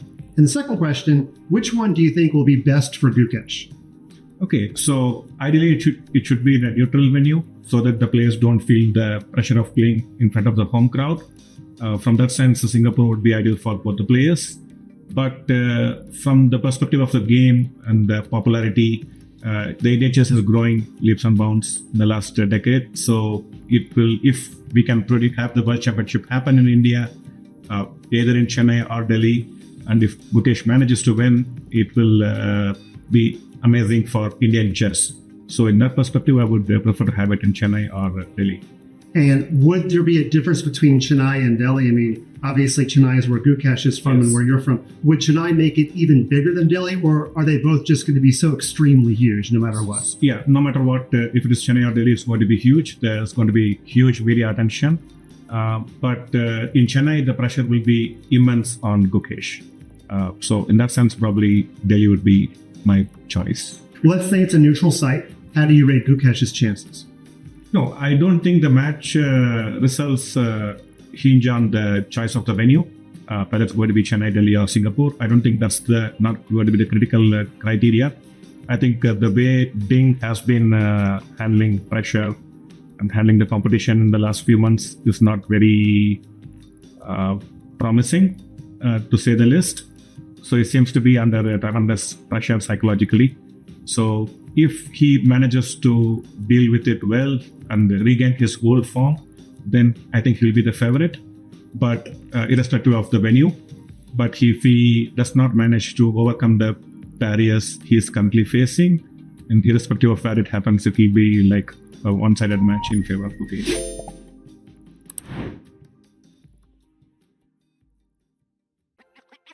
This December, the world's top chess minds clash in the heart of New York City at the Fide World Rapid and Blitz Championship. Witness world number one Magnus Carlsen and other stars from across the globe. Rapid and Blitz, chess in its most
We are back in Singapore with round number 2 of the Fide World Chess Championship, and this has been intriguing so far. Ding Liren, after winning game number 1, is now over half an hour up on the clock.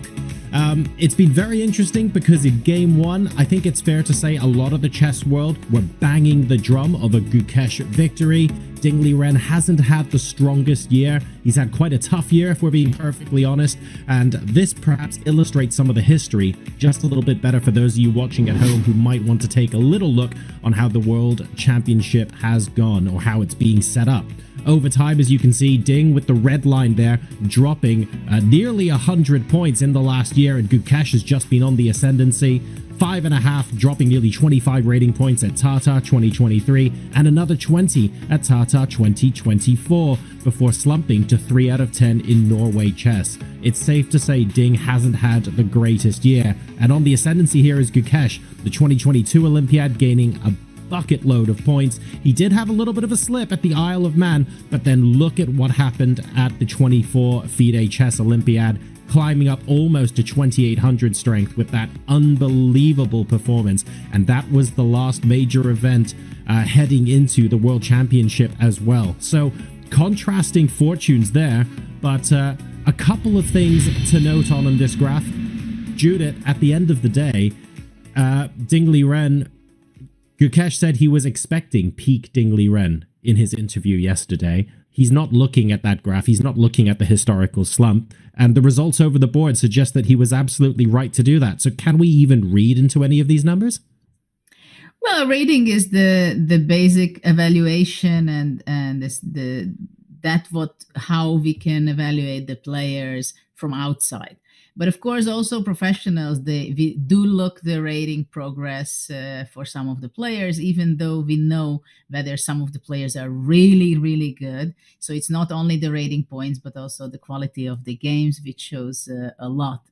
And this is why with the young talents, many times people are afraid to play because sometimes they have only 2,500 or 2,600, but you see the rates that they are on the way up. And with some players, with the older players, they are on the same rating point, but they are on the way down, right? Yep. So, but I think generally speaking, when we see and we are expecting a world championship match between two incredible players, it is very interesting to see someone who is a rising star like Gukesh, and we see from tournament to tournament his improvement and his hunger for being a better player from every tournament. While Ding, as a world champion, he was like struggling, and psychologically he had a very big challenge ahead of him since he's a world champion.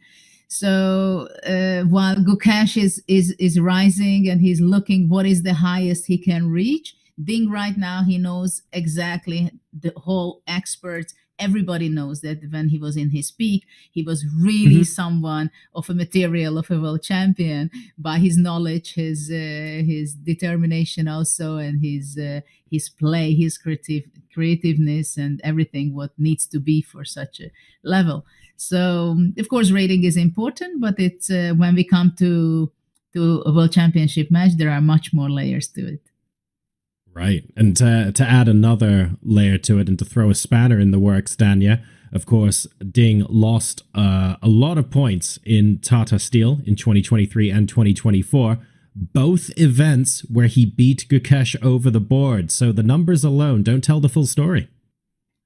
They really don't. And again, from a historical perspective, there was a time when elite players showed up to a tournament to contest honor, when there was no rating. All right. And the world champion title is a holdover where nobody remembers how many points Magnus Carlsen gained or lost from the match against Vishy Anand.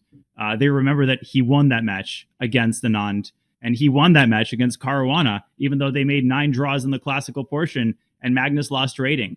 So there's only one trophy, one idea on the minds of both players as we see some moves coming in, and that is the world champion title, to defend it in Ding's case or to claim it in the case of Gukesh Damaraju. And this is the 16th move now as Ding slides his king to F1. Judith, John, not a surprise. I mean, we kind of predicted this course of events, I think. Absolutely. I think we're getting to a point now where Dingley Ren is going to use the clock as a weapon of torture if everything goes to plan for him in the next hour or so of gameplay. You're right, though. You don't necessarily remember how many rating points are won or lost. It's all about who wins. We will leave the exclusively fighting for honor to the bullet brawls of the world. This still exists, just maybe not here today. But there's quite a lot on the line here as well, it's worth noting. $100,000 per half point scored. So Dingley Ren actually got $200,000 for winning yesterday's game. It's a fair chunk of change in the prize purse, folks. I'm going to bring it back over to you guys as we continue our coverage here of the middle game. Okay, excellent job as always, John. And a good job by Ding sidestepping a potential fork on E2. Judith, we have a couple moves that we need to contextualize, starting with rook to d6. So if we bring this back 2 moves, when we went on break, we saw the move rook d6 by Gukesh, just solidifying his control over the center. And Ding starts the long process of shoring up his defenses and eventually preparing to cross the Rubicon and get the knight to d3. Well, I think White will have to wait for bringing his knight to d3 because for the moment knight takes b3 would be ruining that kind of ideas of white. But white, it seems that he's not necessarily in a big rush. Now we see g6 played. Gary 6. Yeah, I was before thinking about playing g5 and g4. Maybe after yesterday's game of weakening himself, Gukesh b4, and after that a knight was showing up on c4. Maybe he's more solid because of that also. I'm not sure. But I think of g6, the idea is that eventually the knight will be moving away and his plan is to go f5. But one thing is for sure, black has to play in a very active way, I believe. So his general plan can be to move away the knight to h5 or to e8 or for d7. That we'll see how, and then go f5. Even rook from d6, it can double on the f file if it gives extra help. And maybe only later on to push g5, g4. It's also a possibility. It will be also a big question. Maybe it's not the right approach, but I was thinking whether c6 for black, would it be a horrible move at some point just to control the square over d5, and then later knight d7 somehow to protect the c5 and the e5 pawn and look very fast for counter chances with f5? Or c6 is something that never works? What do you think? I think if you can follow it up with f5 quickly, it's definitely a band-aid that you can put over the square. Speaking of band-aids, I'm trying to put a band-aid over this idea of knight takes b3, but there's also knight takes c2 that white has to be watchful of. So I'm beginning to wonder, what is the process by which Ding prepares knight d3? Like, if he had 2 or 3 moves in a row, Judith, what is the most efficient way of preparing knight d3? I also want to point out, maybe for newer players who might be tempted by a tactical move, it can be very tempting. You see an idea just to push f4. It is not the time for the king's gambit. The time for this move is on the second move, not on the 17th move. And for many reasons, black can just go rook e8 or knight g4. But opening up the king side plays right into black's hands and gives a lot of counterplay. So a little piece of advice: don't go for a move just because you see tempting little idea. Gukesh isn't where he is because he will take on f4. Indeed, f4 would be very much over-optimistic. But that's a good question, how white can really what does white execute. do? Yeah, how white can execute this plan of his to go to d3 with the knight. Well, first of all, I think white can think of playing rook a2 maybe, or rook b1 is not so much fun for white, probably because black can also just simply go back to c6 and force back the rook to a1. But I would think that I should be moving away my a1 rook in order to play knight d3. But also at some point it's possible that white should be playing rook d1 back to protect the knight on d3. So it becomes very important whether white is possibly reaching out to knight d3. For example, f3, king f2, king e3 would be a great plan.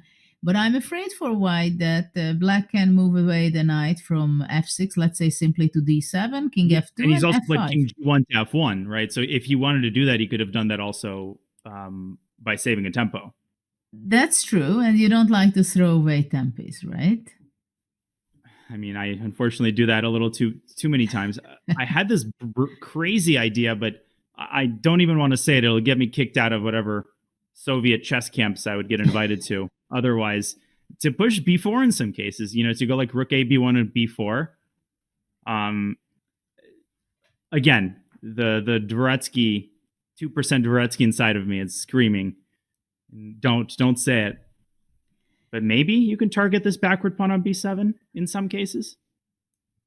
Yeah, for some reason we are both coming up with these strange pawn moves. I came up with c6, which is also not necessarily a move which some positional players would be cheering for. But, rook b1. Well, first of all, I mentioned knight c6, that black can push the rook back, I think. unless you would want to exchange the pawn the a5 for the c5, right? So I after do. rook b1. Okay, so let's start with that. If rook a b1, knight c6, you go knight d3. Knight takes on a5. And again, we get this weird knight stalemate, shall we say. So I cannot go back with the knight. I cannot play b6. Maybe I can go rook c6. More apt term. Okay. And if I go knight d5, knight takes d5, cd. My gosh, that gets messy. Can I avoid the mess? I can also go knight a4 and run into b5. Not the greatest idea. Probably you just go back to d3, and then later you go knight d5, I believe. Okay. The adults came into the room. Good. Also c5. Over. Also c5. Yeah, it seems like it is preferable for white. So okay, let's say go back after rook a b1. If let's say, well, now it's a question because black can also go rook fd8 just to be prepared to be on the d5. So whatever happens, it's doubled. But the other thing is what we mentioned, that what happens if black just goes knight d7. And here actually knight d3 might be possible, Judah, because knight takes c5 will threaten a fork. Yes. So knight d7 is your other proposal. Also a very nice prophylaxis against b4, because c takes b4 Benoni style clears the c5 square. Although even there, knight d3. I'm sorry, can we go back because I have some interesting lines? Yes. Of course. If rook fd8, which I think is it's not the best because I should go counterplay with f5, knight d3, knight c2, knight c5, rook d2. Actually, instead of knight takes c5, maybe knight d5 deserves attention also. But rook d2, go on. So you were misleading me that you go knight b7 eventually as a fork. I was informed by the motion of a certain bar. The knight on c2 might be visiting a bar. But what if I go knight d5 here? Knight g4. Ooh. I'm happy with my knights. I mean, it's jumping all around everywhere. Well, you might be wishing my king good night. Oh my gosh, there's some mating constructions here. Yeah. Look at this. Yeah, no good way to defend f2, and I don't want to push f3 and open up. Well, knight d3. Oh my gosh, is there rook d5? Rook d5? Oh my goodness. No, not quite. Not quite. Because I go to e1 there. I just want to show. Knight d3 is just much simpler. I just wanted to put on the board how quickly this can become a mating construction. Of course, the king can go the other way. Unfortunately, to e1, but no need to sacrifice. The knight slides into e3. Correct? Yes. Yeah, that's how things get out of control for white. So you said instead of knight c5 to go knight d5. So just to update people, we're looking at the move rook fd8, one of black's top candidate moves.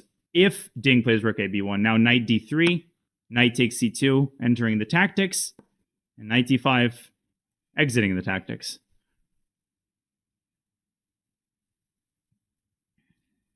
Can you play knight takes e4 and rook c2 c6?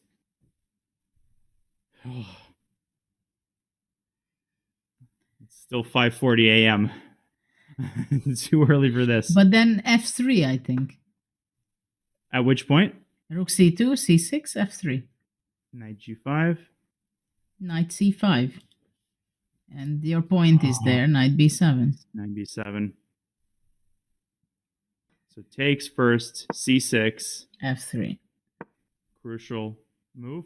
Tossing away the knight. Now don't go h4 for newer players. Again, one move-itis. That sends the knight back to e6. And Judith, no weak pawn escapes your eagle eye. No fork escapes your eagle eye. Knight b7 wins the game. How quickly this gets tactical boggles my mind. Like, everything is nice and orderly, closed center.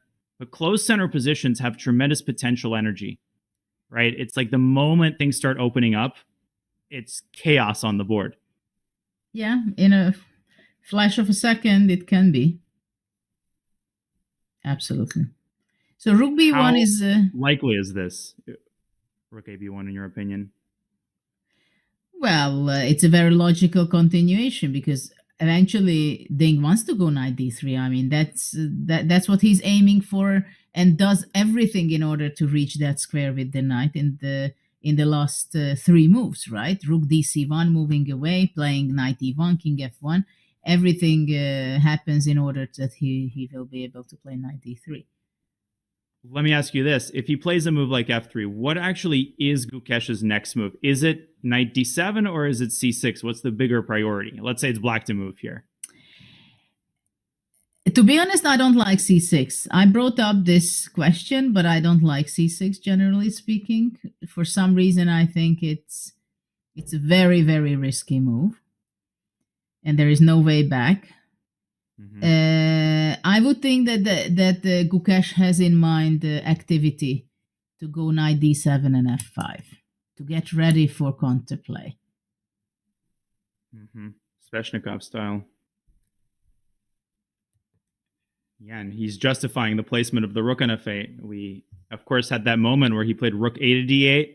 Yes. Maybe regretting that, but what's done is done, and you have to make the most of it. And if this rook's on f8, it might as well, get busy living or get busy dying, as they say in the Shawshank Redemption.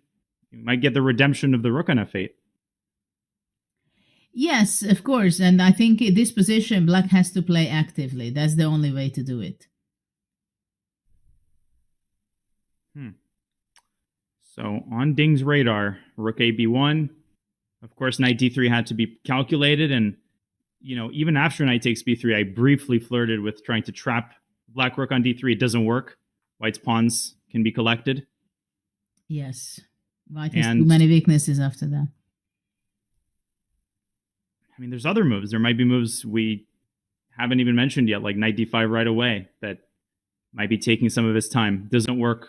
Also, you never want to give up the e4 pawn for hazy reasons. That is a linchpin of White's control over the position. So what about f3, knight d7, yeah? f3, knight d7, and f5 is coming. Feels like White's late to the train here a little bit.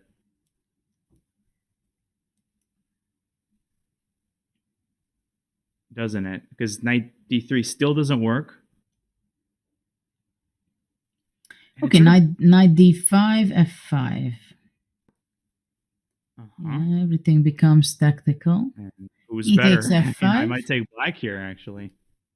Oh, becoming very optimistic, I see. I'm looking at e4, but no, that's too optimistic. Maybe just gf. Yeah, and black is giving up a pawn on c7, right? As that's the most normal thing, to give up pawns. But for activity, I understand. But let's take it. Okay, let's go. Let's march forward. Although maybe f4 shuts down the e5 square. Yeah, that can be also. I thought to go back to d5, but because I think after f4, maybe knight f6. And to g4. Here I thought maybe knight e5 somehow. Feels like Gukesh should be kind of happy at this turn of events, because this is kind of not what Ding signed up for in this endgame. And perhaps black is a more accurate way to prosecute the initiative. Maybe knight f6 to shut down the Knight f6 is nice. Prophylactic thinking. Nice. And my knight on c7 can get in trouble right now. Knight a, knight b6 would be nice. And well, again, still, I mean, every time this. Yes. Sorry, go on. No, it's just that if knight would be on b6 for white, I mean, it's also something that at least we are not losing it, but it's not doing too much. I mean, black's knights are nothing comparable. I mean, these white knights, nothing too comparable to the black ones, because they are just so powerful on f6 and d4. So we rewind back to the current position. Now it's Ding who has been taking now 15 minutes and counting. And he made this move King F1, a bit of a vague move. You would think it's to liberate this knight, except this knight still can't move. G6, I really like G6. I feel like it's one of those moves that's easy to ignore if you're holding the arrow button down and yawning at, how boring this endgame is. But when you really delve into the intricacies and into the wheels that turn in the players' minds, I think that Gukesh really is sensing the moment. And he's telling Ding, you got to get cracking. Because if you don't, then I am. I like the way the last few moves Gukesh played. Rook d6 and g6 I really like. And we are going to see him playing very actively, for sure. We have some fun facts about the World Championship that we've got a chance to look at before things heat up, because they will heat up. The players don't have forever. Let's put that on the screen. We see a couple of interesting stats about Ding and Gukesh. Here you go. They're not the highest rated players in their country. That honor belongs to Arjun Erigaisi in the case of India. And in the case of China, Wei Yi, I would imagine. He skipped all titles because who needs FM and IM? So you never heard IM Ding Liren. And 18-year-old Gukesh could become the 18th world champion. He was 3 years old when Ding became a grandmaster. Well, now at 3 years old, you're supposed to have a rating of 2,000. So he was already underperforming. I'm surprised he didn't have any norms at that point. Yeah, chess becomes so young these days. We have such a great talents and players at the age of 12, 13, 14. Or 3. What's his name? Anish Sarkar? Yes. The new phenom? Yes. Yeah. He's very cute. And as much as I've seen in the videos, he's also very smart. He knows all these patterns so well, explaining to adults, this, you cannot do this because there's this. It's crazy how mature kids are becoming, 8, 9 years old. Chess players, chess fans have a completely skewed understanding of age. Like by 30, you're looking at local retirement homes. You're walking with one of those walkers with tennis balls on them. And at 15, it's time to start getting those GM norms in order. How times change. Bob Vinnick learned chess at age 12. Yeah. Those times are long gone. Too much information to learn, isn't there? Yes, and when you have the passion for it, determination, support by your parents, then nothing can stop you. As we've seen in so many cases. So Ding is in deep thought. Indeed. The tension, you can feel it. I mean, the playing hall in Singapore, long thinks by both players now, several moves, one could say, in succession. A very different arc and a very different feel, Judith, from the first game in every way. Like, same level of tension maybe, but just a different kind of vibe going on. What do you make of it? Now at this point, I think this is the first moment where I see Gukesh being very comfortable and happy with his position.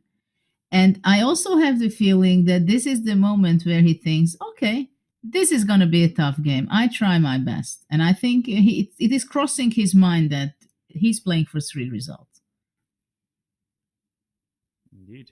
F7, F5. I mean, the moment that move is executed, you know that things are going to heat up. And Gukesh so good at seizing every opportunity. We saw that fighting spirit in the Olympiad.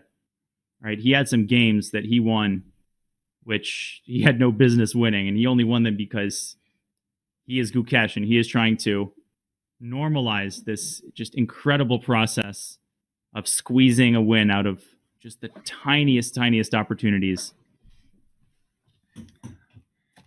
20 minutes and counting. Rook B1. I think that is the top prediction. What else?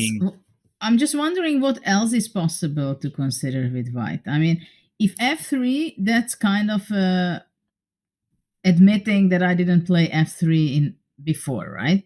So it's not very smart to play f3 now because it's like admitting you wasted your time a bit. Rook b1 is possible, which we didn't talk about. We talked about knight c6, that is not so good. But what else white can think of? I had this rook a3 idea, but that's before I remembered that after knight d3, there's the knight c2 anyway. The dragon has, the monster has two heads. Knight takes b3 and knight takes c2. Maybe the g3, knight g2. Maybe there's like a different maneuver entirely, but I think it's all of that is too slow. It also crossed my mind, but in other hand, I mean, to play g3, really? To play g3 and to give away the f3 square? Mm-hmm. I mean, that would be like, this is not what I want. Yeah, that's not Karpovian. So it's right now, white is in a dilemma how to continue the game. Because after all, it seems that white does not have all the time on earth to execute his plan to play f3, knight d3 at some point, and so on. Indeed. Long thinks. And it's interesting, the time controls in the early World Championships were different, but largely the games took about the same amount of time. Obviously, they were adjourned, but usually it was something like you had 2 hours for each set of 20 or 30 moves. So oftentimes Steinitz and his early opponents would think for 20 to 30 minutes per move. But, I read a lot about those early World Championships, Judith, and they were more convivial. The environment was a little bit more friendly. The players sometimes talked to each other during the game. In 1890, Steinitz faced Hungarian player Isidor Gunsberg. This is not a World Championship match that's remembered often enough. Gunsberg actually led the match after 4 games. He was a very impressive player. And before the start of the 6th game, Gunsberg was a 1e4 player his entire life. That's all he played. But when they sat down at the board, he pushes his pawn up to d4. And I quote from the New York Sun of 1890, "The opening of the game was perhaps its most amusing feature. Gunsberg had the start, and he plays d4. Steinitz looked and looked at the board in disbelief, and at last he smiled a faint smile. 'What? Is it d4 you play?' 'Yes, I am going to try your game,' replied the Hungarian," because, of course, Steinitz had been playing d4 in the match. And then later, before they adjourned, just before 5 o'clock, Steinitz accidentally touched Gunsberg's foot beneath the table.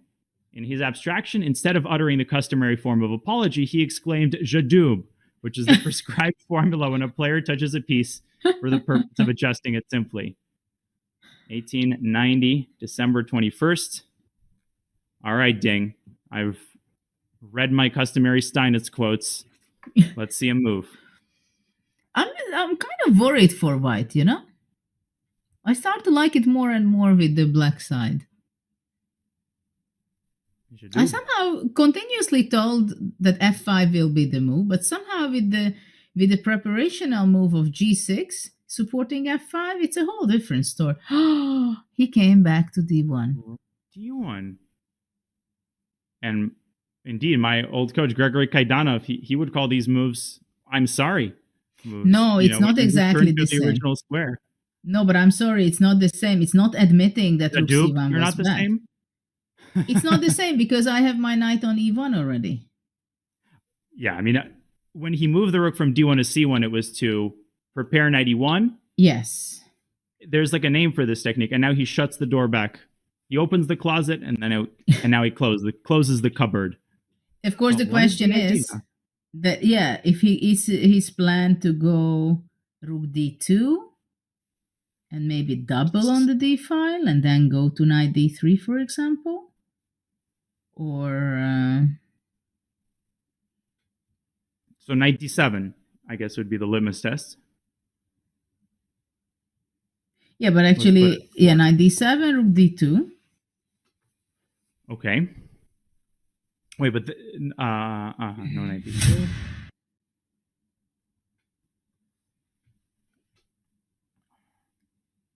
Just a moment. In this position, can you try knight d5? Because knight d5 is idea. Like if c6, I can go knight e7 check maybe and c3. And c3. And again, we have these mutually trapped knights. Yes, exactly. Just simply rook e8. Should I put this? But maybe after c6, just knight e3. Wow, what a regrouping to e3 and then c3. This knight goes there, that knight goes here. And just to show players the idea, it's c3 that suddenly is the biggest enemy at black's door. And even if you move the rook, there's a knight behind it that's also undefended. Incredible. Maybe rook d8 can be tried, but that doesn't seem reliable. What's the point? Is that c3 knight takes b3, but that does not. But then just takes on d6 and knight d3 and knight c5. King f8, king e7. No, there's no way that actually is a sustainable defensive option. But do I have to play c6? Is there no other way to deal with this knight? Can I push f5? Can I stop asking questions that I don't have the answers to? E takes f5. I Okay. think I take e takes f5, and then you cannot take. Well, what do you take with? It's just not impressive to take with the pawn. Yeah, because after that I grab your pawn on c7, right? What if I try knight takes? Knight But then c7. again- No. Knight e- Um, I am sort of threading rook takes d5 here.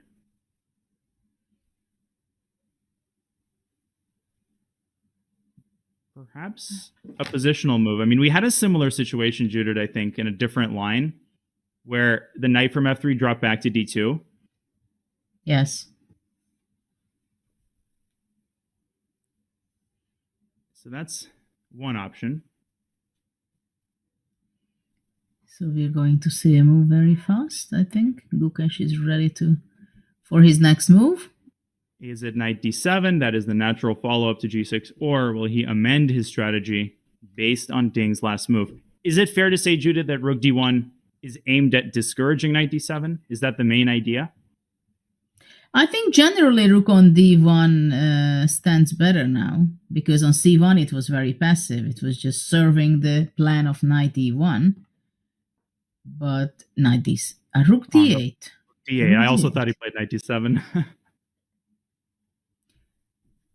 Well, if actually it was only good the move rook d1 to deflect black's plan from playing f5, maybe it's already enough. And now, does he switch back to the old idea? Now it seems even less likely that he'll be able to get a knight to d3 with black's rooks doubled on the d file. Yeah, it seems like black is very much focusing on the prophylactical play. Stop, by any means, white to get with his knight to d3 from e1. This is And his he's goal. doing that while preserving the general harmony of his pieces. And now, there are some tactics already that black is threatening with. I believe knight g4 is a threat, because after h3, black would go knight h2 and knight e2. What do you think about that? Oh my god. I gotta show that on the board. So let's say rook a b1, which by the way is not a move that, you could see someone playing that. h3, what's the big deal? Knight h2, diving in with one knight, diving in with the other knight, and knight takes e2, rook takes d1 will pick off the knight at the end of the line. So white will have to go king h2 or no? Because here, white is simply worse. He has to yield the d file, and then black's rook infiltrates at the end of the line. Apparently, again, are we going to do this thing again? What is this? Is there a move here that equalizes? Is it rook c1 and then knight d3 at the end? Oh, what a beautiful Collinear move. moves. It's a collinear move. Oof. Rook d2. Wow. Holy cannoli. This is the geometry of this is mind-boggling. Let me just put this on the board. Takes, and It's then knight's crazy. defending. I did a whole lecture on this once. A collinear move is a move when two pieces are staring at each other. It's a move that doesn't capture the piece, but moves along the same file or diagonal. In this case, of course, a file. So the rooks are staring at each other. Rook c1 maintains the contact without capturing the rook. Very nice. And very easy to blunder, I must say. And we're going to get a move here. F3. And it's F3. No knight G4. Great call, Judith. That was indeed the biggest threat. But I think it's very important that black moved away from F8. This was essential for Ding. Mm-hmm. How weakening is F3? Are there drawbacks that now Ding or Gukesh could use to motivate his next move? Related question, is knight d7 now out of the window? Like, that's no longer the idea? And can he switch to something more positional like h5, a slower improving move? Can he finally breathe? Well, the thing is that knight d7 is kind of not a logical move after rook d8. Right? Unless you have a plan. Did you think about the plan knight d7, b8, knight bc6? Oh my goodness. I was kind of zoning out thinking about b5 here, our old friend, but I don't think it quite works out. Yeah, because I just grab 8x b6. Let me ask you, is white's next move now knight d5? D5, is that now the positional threat?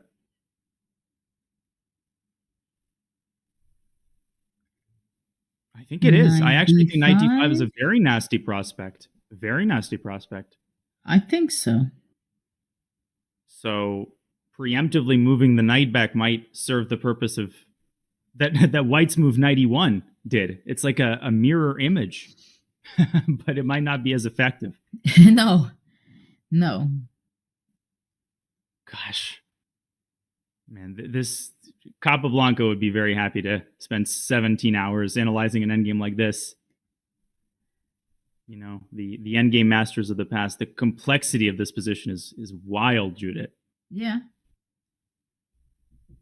I don't like rook on d8 at all, because for white is the most important thing, that he can play quietly his all kind of maneuvering plans.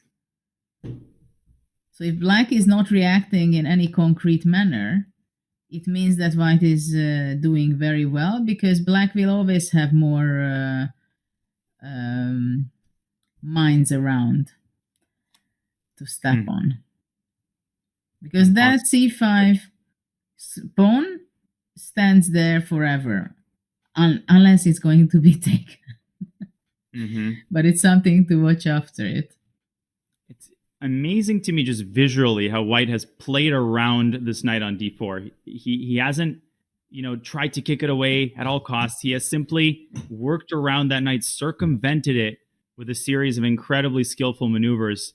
And f3 keeps the onus on Gukesh to demonstrate defensive precision. John, he needs to act with the precision and just the single-mindedness of a drill sergeant.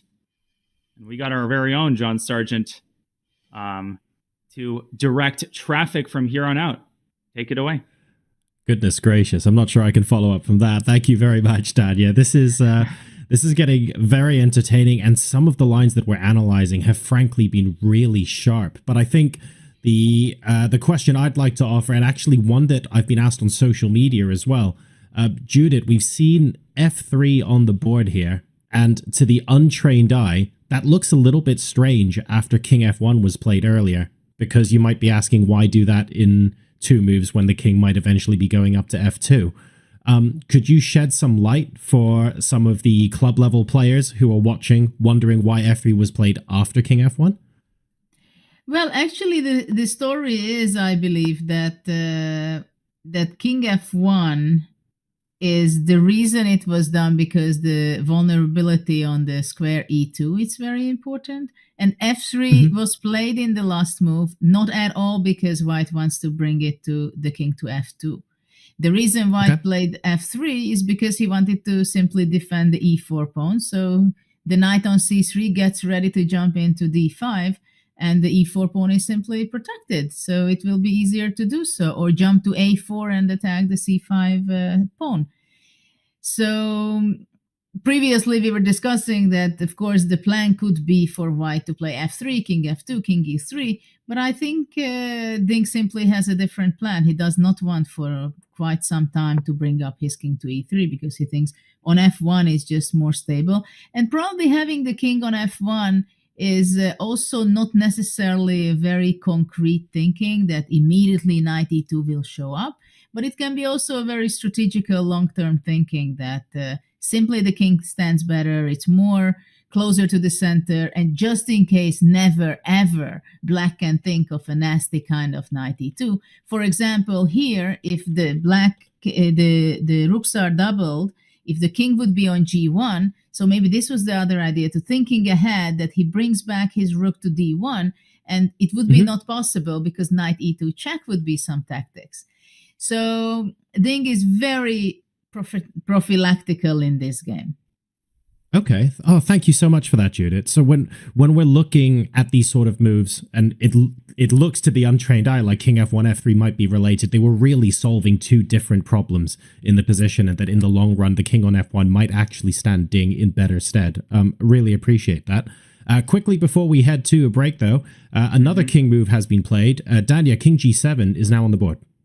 I was going to say Gukesh rests his case, enters a holding pattern. No, actually, it's very concrete. I think prophylaxis, I like to say there's two types of prophylaxis. Type 1, the direct kind. It prevents an idea from physically happening. So that would be c6, right? Stopping knight d5. But that would create a host of other weaknesses. Type 2 prophylaxis is the hard kind. It takes the sting out of an idea. So it allows a move to happen, but it prepares a certain response to it. And my read on this, I might be wrong, is that Gukesh is preparing to meet knight d5 with c6. Apparently, Evalbar disagrees. My thought was he doesn't want to recapture on f6 with the rook. He doesn't want to break up the doubled rooks. And so the move c3 is never going to be dangerous. He wants to be able to take with the king.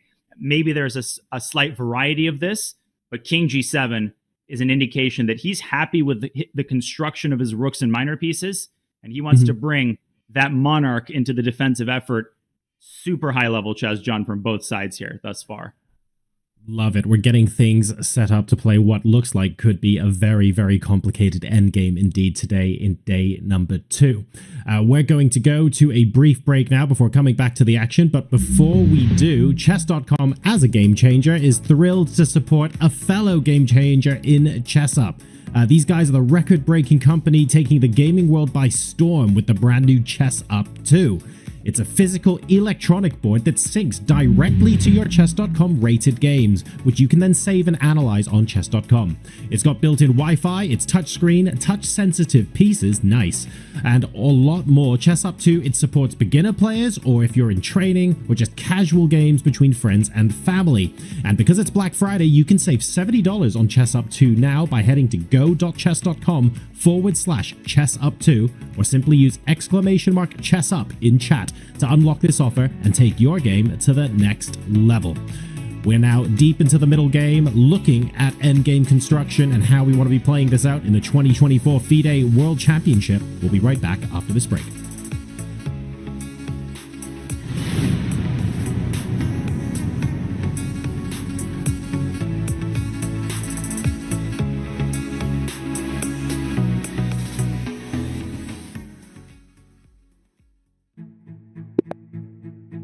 This is chess. Chess is an experience. The excitement, the joy, the devastation, the undeniable drive to play again and again. Chess is an experience that's meant to be shared.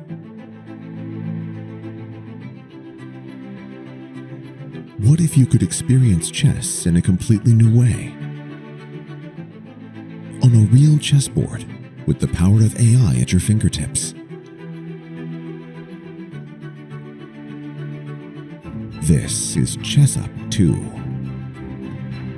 Take everything you love about playing on chess.com and experience it on a real chessboard.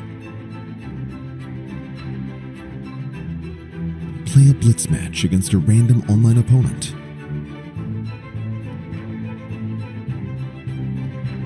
Conquer the bot you've been stuck on for months. Or challenge a friend halfway across the world. ChessUp 2 is always ready and always connected with built-in Wi-Fi. Never miss a move with full piece recognition. And review all your games right on chess.com. ChessUp 2 is more than a chessboard. It's a chess trainer. If you're new to chess, ChessUp will teach you. If you already know how to play, ChessUp will teach you how to really play. With patented AI assistance, you can balance a match between players of any skill level. Or hone your skills against one of the built-in AI coaches.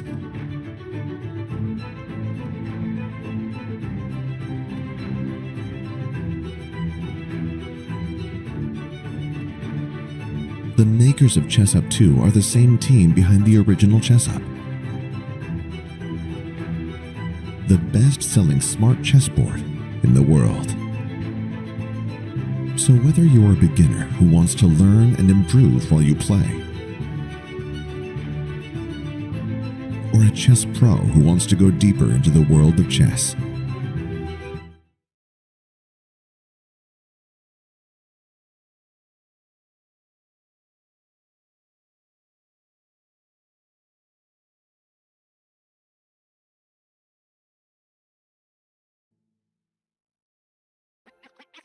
This December, the world's top chess minds clash in the heart of New York City at the Fide World Rapid and Blitz.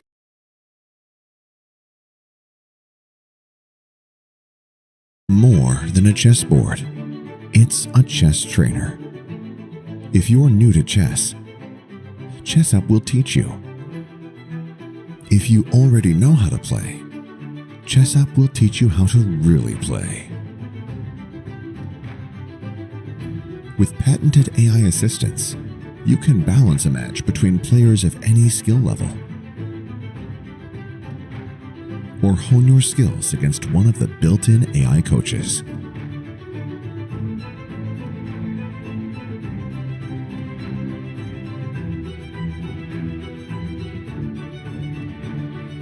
The makers of ChessUp 2 are the same team behind the original ChessUp.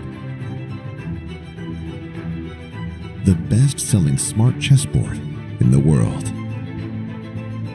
So whether you're a beginner who wants to learn and improve while you play, or a chess pro who wants to go deeper into the world of chess, experience ChessUp 2 and level up your game.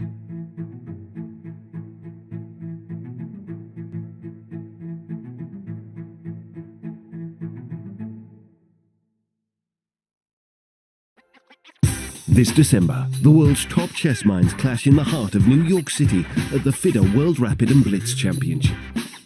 Witness world number one Magnus Carlsen and other stars from across the globe. Rapid and Blitz, chess in its most thrilling form, unpredictable and unforgettable.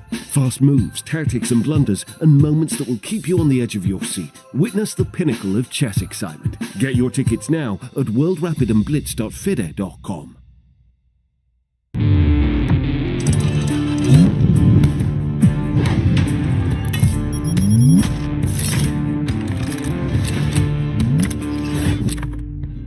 Gukesh is the man of the moment. At just 17 years old, he won the candidates tournament to qualify for a world championship match. He'll face Ding there. What do you think? Will he be able to win? Either way, Gukesh is impressive for such a young player. Gukesh's openings are versatile. He knows when to take risk and when to step back and play more solidly. His main strength is his calculation, however. Gukesh, he sees so deeply into the future that it's hard to stay one step ahead of him. In this position, it is terrifying for black. Gukesh here with the black pieces, all of them are stuck on his first two ranks. Prag had white and was attacking the black king with all of his army. The white queen, the white knight, and the white rooks in the center look menacing. However, Gukesh stayed calm. He first dropped his knight back, removing one of white's key attackers, and after these pieces were traded, suddenly the black rook guards across the 7th rank. Gukesh was up material, so with calm defense, he was able to convert his advantage. We saw the white queen slide across, attacking the black rook. Gukesh calmly defended again. The white rook stepped up, and here Gukesh started his counterattack. First, he hit the white queen, which was forced back. Now, he blocked white's very strong advanced pawn, and this is where his pieces flooded forward. The black queen sprung to life. White stepped forward, and now it was the turn of the dart-squared bishop. The counterattack had begun. The white queen and king caught in the crossfire of this bishop on the dart squares, and Gukesh went on to win a really impressive game. An important one for the tournament standings. Gukesh, maybe a future world champion.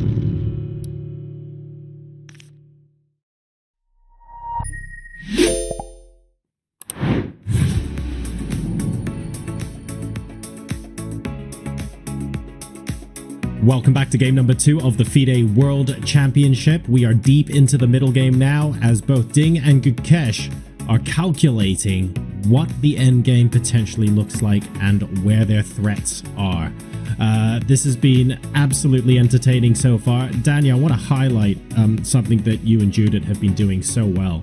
We started off with what looked to me and looked to a lot of club players' eyes as, okay, this looks fairly equal. We've got symmetrical pawn structures. Things look fairly chilled out, but pretty much every line of analysis you guys have looked at in the last hour and a half has gotten so sharp so quickly. It really is a case of watch where you step. The position might look quiet, but it's just one slight inaccuracy, not even a mistake, and it feels like the whole position explodes. Things were pretty chilled out. Dings were pretty chilled out.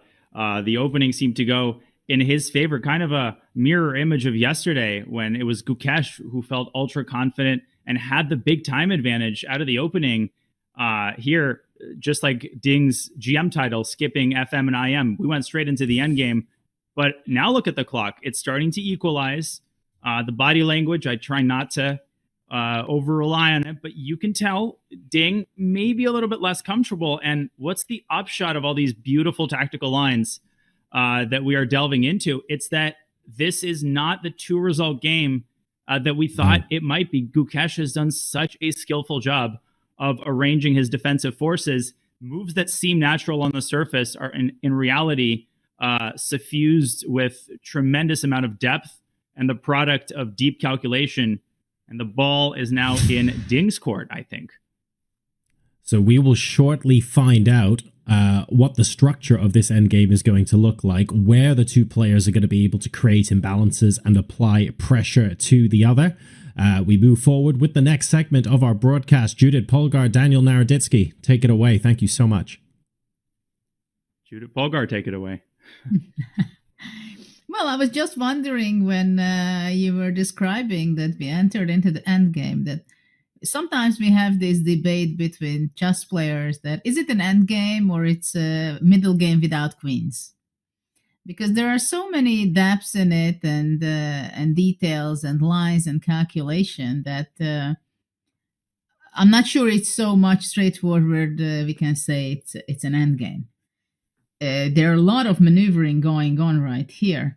And indeed, that I also feel that Gukesh somehow feels comfortable in this position, and Ding maybe not as comfortable as he did, let's say, just 3-4 moves before, because I think Gukesh is playing with very good energy and moves that it poses problems continuously to Ding, not to be allowed to fulfill his dream by having this very small dream to have his knight to d3.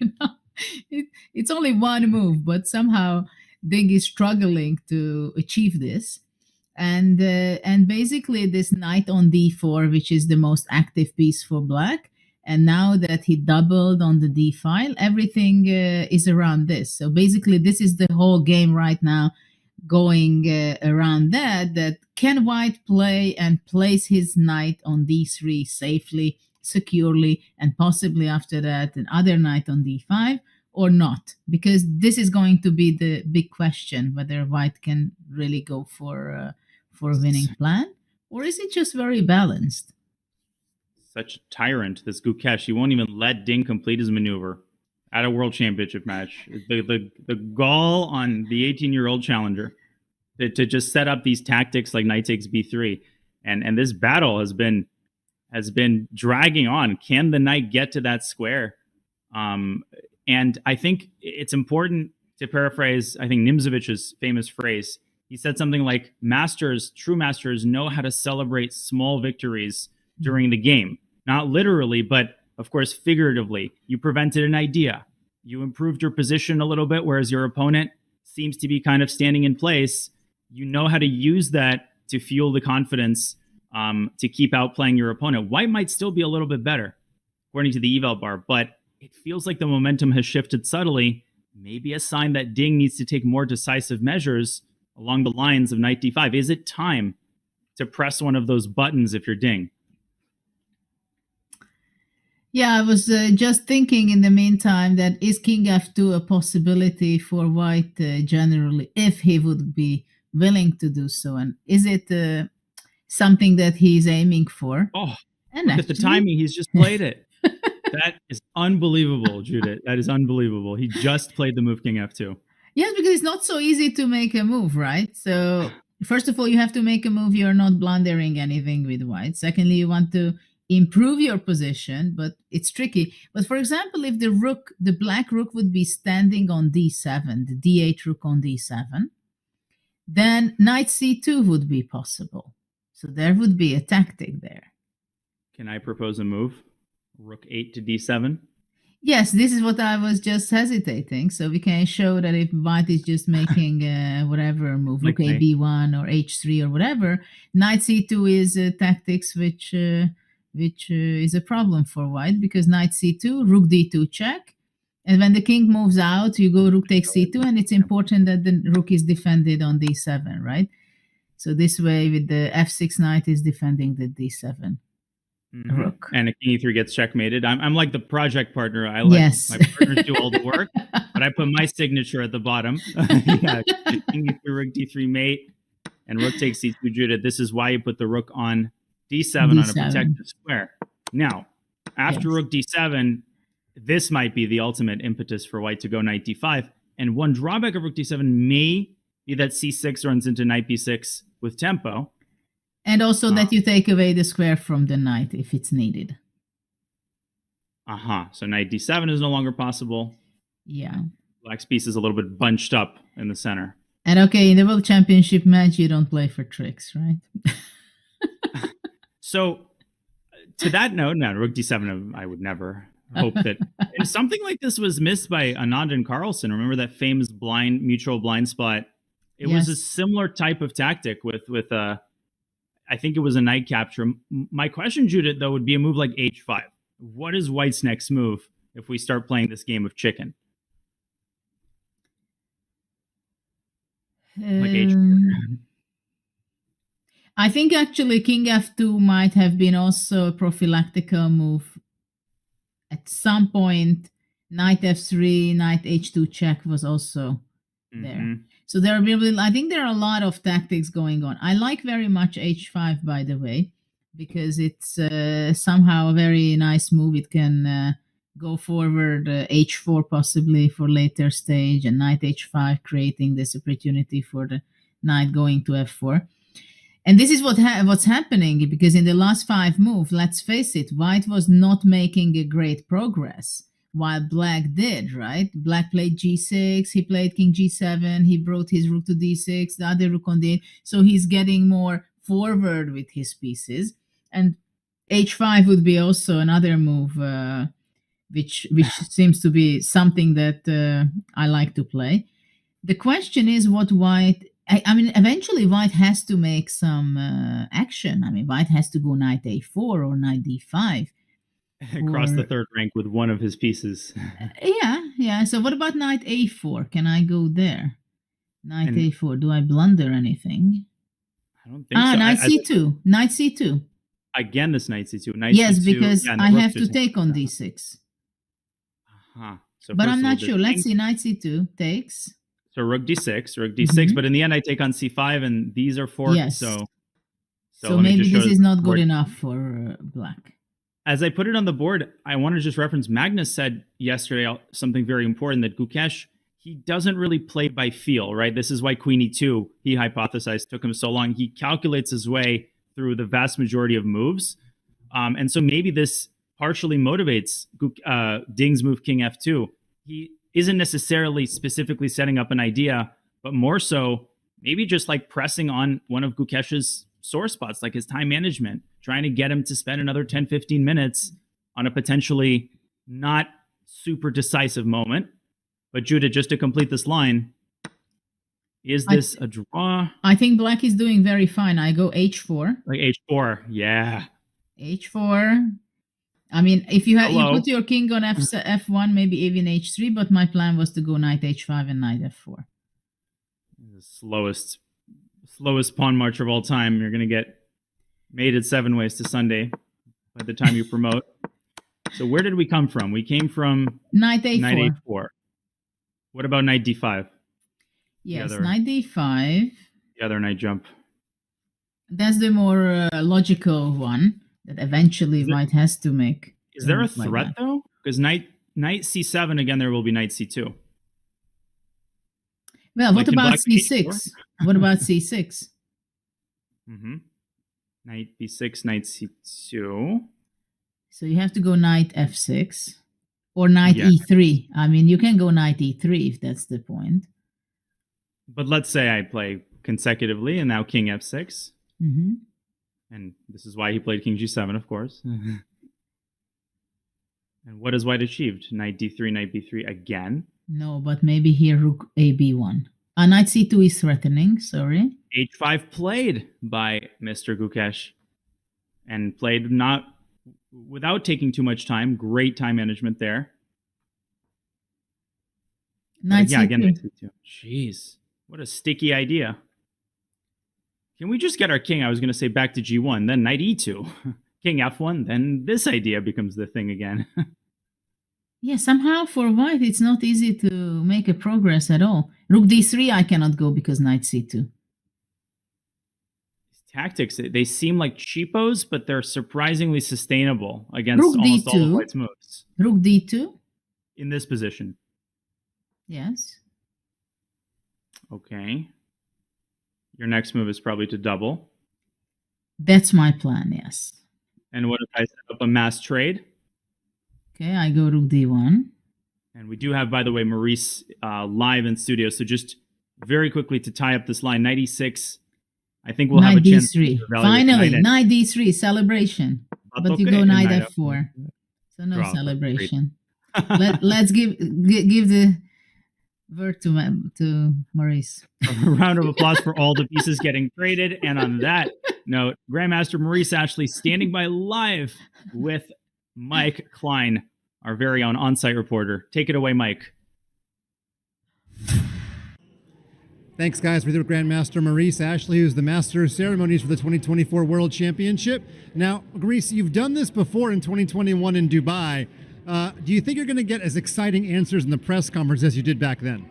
Well, these two are such calm personalities. There's just absolutely nothing you could do to ruffle them. I think I would have to make up some controversial question, and even then, I think nothing would happen because they just don't really get ruffled that easily. And part of your job, of course, is to handle the first move ceremonies, and also you're hanging out in the VIP rooms. Who is a cool person that you've met so far while here in Singapore? Well, I know pretty much everybody in there, and I'm always excited to meet Anand. Anytime I can see him and talk with him, he's such a great personality that it's fun. But Gelfand showed up as well just now, and I was excited by that as well. So you never know who's going to be here. They're two of the nice people in the chess world. And finally, I know you were talking with Vishy about today's game, so give us some Vishy analysis that you guys were discussing. We basically came down to the idea that white is in a no-lose position. Like, this is just a two-result game. We're going to milk this one. We're going to play slow and see what happens. It's just like a free roll. And Gukesh is going to have to maybe take a chance in order to make something happen, maybe not win the game, but not just get ground down into the cement. And that would be ugly. And if he goes down 2-0, it's lights out. And finally, are you and Vishy happy with his opening choice so far, given that he's got a 1-0 lead? Ding's choice? I think it's a great choice. I think it's an excellent choice. You just take it into an end game. The kid can't calculate it all. Don't let him burn any clock on that, at least. Well, if he wants to calculate, let him do it. But you're not going to solve that way. You're going to have to make sure you play the right piece placements, time everything correctly, because white has something to play for, and black basically is just going to sit there and wait. Grandmaster Maurice Ashley, he's been on the TV show Billions, now he's on our show, and he gives us some insider info. Now back to you guys. Thank you, Mike. And of course, a big shout out to Grandmaster Maurice Ashley. He's 58 years old. Let me tell you, Maurice has not aged a day in 20 years. He runs around. He's done so much for chess. The first African-American Grandmaster, and the second was a newly minted, scored his third GM norm very recently. Congratulations to Brewington Hardaway. But Maurice, he is a man with boundless energy. Although, looking at this endgame, Judith, Maurice, I think, might prefer some tactical action, knowing his style. He wants some knight takes b3 to appear on the board. Well, this is not a Luna Park that your wishes come true, but we still have a lot of action here, I think. There are a lot of calculations has to be done by the players because it seems that it's very solid and you can maneuver. I was actually very surprised. I remember when I was a teenager that when I was watching Karpov's game, that it looked so boring to me. And then later on, I understood that actually the way he was maneuvering and placing his pieces, it meant that much later when action happened on the board, simply all the pieces were so perfectly placed that it was serving his ideas. And when tactics came, everything worked out. So this is the magic, what Ding is looking for also, that all the pieces has to be quietly moving around, and then hopefully the magic comes. Knight e2, not to d5. Look at that. Ding has his pieces on the first and second rank. He's getting passive. Is he pressing the eject button? Is he pressing the bailout button here with this move? In your opinion? And of course, related to that, what happens if black trades everything, which might be overeager, because maybe that's exactly what Ding is hoping for. A knight endgame. I think it's kind of an unexpected move. For me, it is, definitely, that knight e2 is on the board. Because now... Can we see what happens if black takes? And I'm not saying Gukesh will. He definitely might. I mean, this is kind of a draw for, isn't it? I was going to say those words, but I just didn't. It is kind of tantamount to a draw for, because if the black knight chills on d7, how on earth is white going to make progress? Like, this has to be equal, because b6 now is just going to finalize the peace agreement, so to speak. Finally, you get to play this move. Well, knight e2 seems to be... I mean, probably if I would be playing with the black pieces, I would think, okay, so how can I press and move on? Not to exchange on e2. Mm-hmm. Because actually, if white to move and let's say white wants to exchange on d4, c takes d4, then that would be a fantastic position for black. Interesting. Because to me, like, at first I thought, oh, maybe white wants that and white wants to stick the other knight on d3 on a blockading post. But of course, like, black finally rectifies his pawn structure in that case. So it's not entirely clear what white's next move is. Feels like a bit of an exasperated move by Ding. Just feels like he's tired of the Karpovian maneuvering, and he's just like, let's sign the score sheets, get some pieces off the board, and let's make Title Tuesday. You're good, Ding. You got another 4 hours. And Gukesh says, I got another 4 hours. You see? He doesn't want to make a draw. He wants to play on. Knight c6 back. And it's a clear indication, right? That this means not necessarily Gukesh isn't sacking a knight, but he's keeping pieces on the board. That's literally what he's doing. And I think he's uncomfortable. By force, knight e2 was a draw. Wow. I think it's clear that Gukesh is, he says, okay, I have my time, I have my patience. Let's sit here and look around what's going to be. If knight d3, knight b4. Look at this. Knight b4. Whose knight is dancing and having the last laugh? In that case, it's... Oh, on rook takes d6. I wouldn't rule out rook d5, by the way, but as crazy as it sounds, it's attracting to me. But rook takes d6 is the move which should be tested first. Well, generally, of course, I love all these Petrosian kind of sacrifices with rook d5, but I would be afraid to give that away. It's probably not the right way to do at this point. But rook d6, now the big question is to take with the pawn. Mm-hmm. Or with the rook, right? Or because after taking with the rook, the knight d3. And you can't go b6 still. But now we have a position which could have arisen like 15 moves ago when white decided to go rook d1 to c1. After rook d6. 14. Yeah, because that was the case, right? Do you want to exchange the rooks? No, you don't want to exchange the rooks. You want to move away because you try to regroup your knight. That was only 6 moves ago, if you can believe that. Oh. It feels like it was an eternity ago. Wow. Well, it's only move 20. Can you believe the queens were still on the board 7 moves ago? Wow. And cavemen and dinosaurs were roaming the earth 9 moves ago. Well, after this, in this position, it's only black who can play for a win. I mean, just visualize that after rook d6 cd, black goes f5 at some point.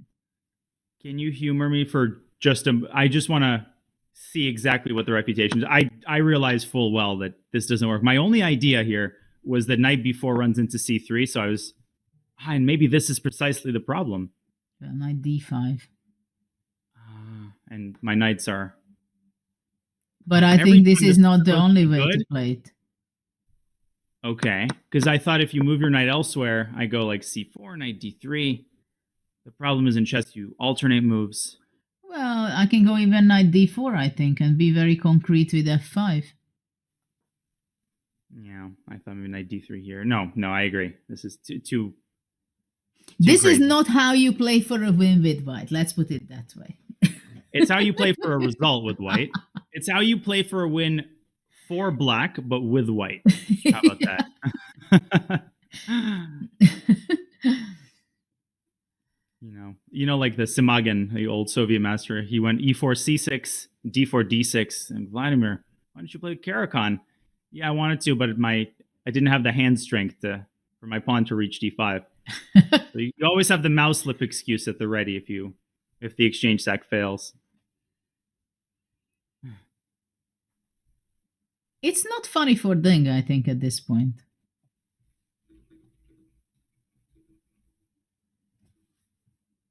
Yeah. So you think he's worried now actively about being slightly worse? I do think that he got somehow... He lost the thread after this g6... somewhere there, g6, king g7, rook d8. He got lost. And of course, it is very interesting that when you play the games, when do you have this alert in your head that, okay, I was playing for advantage, but now it's time to go for a draw or just to quit for today because I don't have advantage anymore. It's so clear. He's asking, Gukesh, all right, please be so kind as to return your horse to d4. Now, this is important, actually, because rook takes d1 seems to win a pawn. And again, Ding is relying on the weakness of black's queenside pawns. You get this mutual liquidation there, which had to be calculated by white.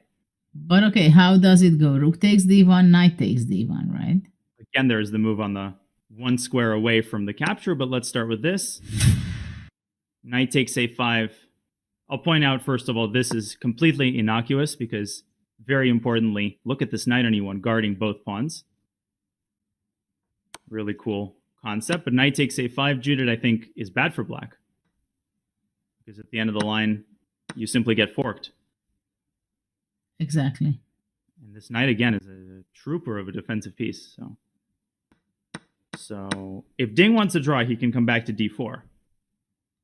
What if he wants to keep playing? Can he play a move like h4, or does that allow white finally to complete the maneuver? I don't believe that Gukesh will make a repetition of moves here. What about this move? No. Then king e2. Doesn't do anything. Does he have any grounds to play on here? Is there any imbalance that can be created? So what about rook d6? Takes, rook d6. Takes one side. Yeah. And by the way, if white takes rook takes d1, in the end, black will have knight d7. So I don't think... Yeah, you cannot take with the rook. Someone, I think in chat, was asking. The reason is, and we've been here before, it looks like a fork, but black can guard both pawns with this retreating knight move. So no, white has to take with a knight. And Judith, you're proposing rook d6. Yeah, what happens if I go rook d6 with an idea that after knight d3, knight d7? Though it's hard to imagine that black can go for more. Actually, knight d3, knight d4 might be an Oh, we have a repetition there. Wow. And they're repeating furiously. They both seem to have just decided enough is enough.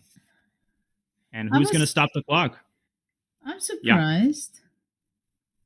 But Judith, there I thought black could have been worse, right? If white's knight gets to d3, the game hangs in the balance, and we see a handshake. Well, that was anticlimactic. That decision took place in the course of 5 seconds. Gukesh was like, all right, let's make the draw. And Ding didn't hesitate for a single second to cooperate with a repetition. Well, it was very smart, I think, by Gukesh. You're surprised you thought Gukesh would go for it, but overall a successful result. Yeah, I think it was a very smart result, a smart decision by Gukesh, because after all, he's not better, and he's not showing that, okay, by any means, I want to take an opportunity, take the chance that I create something out of this. Mature, composed, collected draw. And is it fair to say, Judith, as we see the score sheets getting signed, that there was a moment, maybe a couple of moments, where it was scary for Gukesh? How scary was it, and how impressive is just his defensive skill there in preventing this from becoming a long, drawn-out torture session, as I put it earlier? I think there were moments where he could feel that he was sensing that he can go on a path where it could be dangerous for him. But he had a very good sense in this game, I think, where he had to make decisions out of the opening at the point where to grab that pawn, trying to calculate. I think he was not even calculating much about it. It was a principled decision by him. Go on the solid way. It cannot be so bad. He got surprised when Ding played Rook C1 with his plan. After that, I think he was a little bit surprised at what kind of chances Ding could have. And obviously he knew that he wants to avoid one thing. He doesn't want to be the underdog in this position, that he's the one who is fighting and bragging and wanting a draw. That would be definitely not something he would feel comfortable with. But this is why he just found a very nice active plan, looking for counterplay and not allowing Ding to accomplish his plans. So he played very well, I think, and he made great decisions there.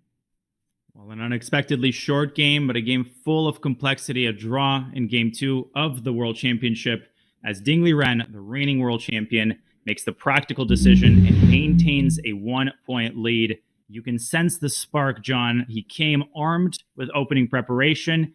He might not have pulled off the legendary Karpovian win, but this is the Ding Liren that his fans wanted to see. And yet for Gukesh, he's on the board. He has now scored points, only half a point, but still at a world championship match. Exactly right.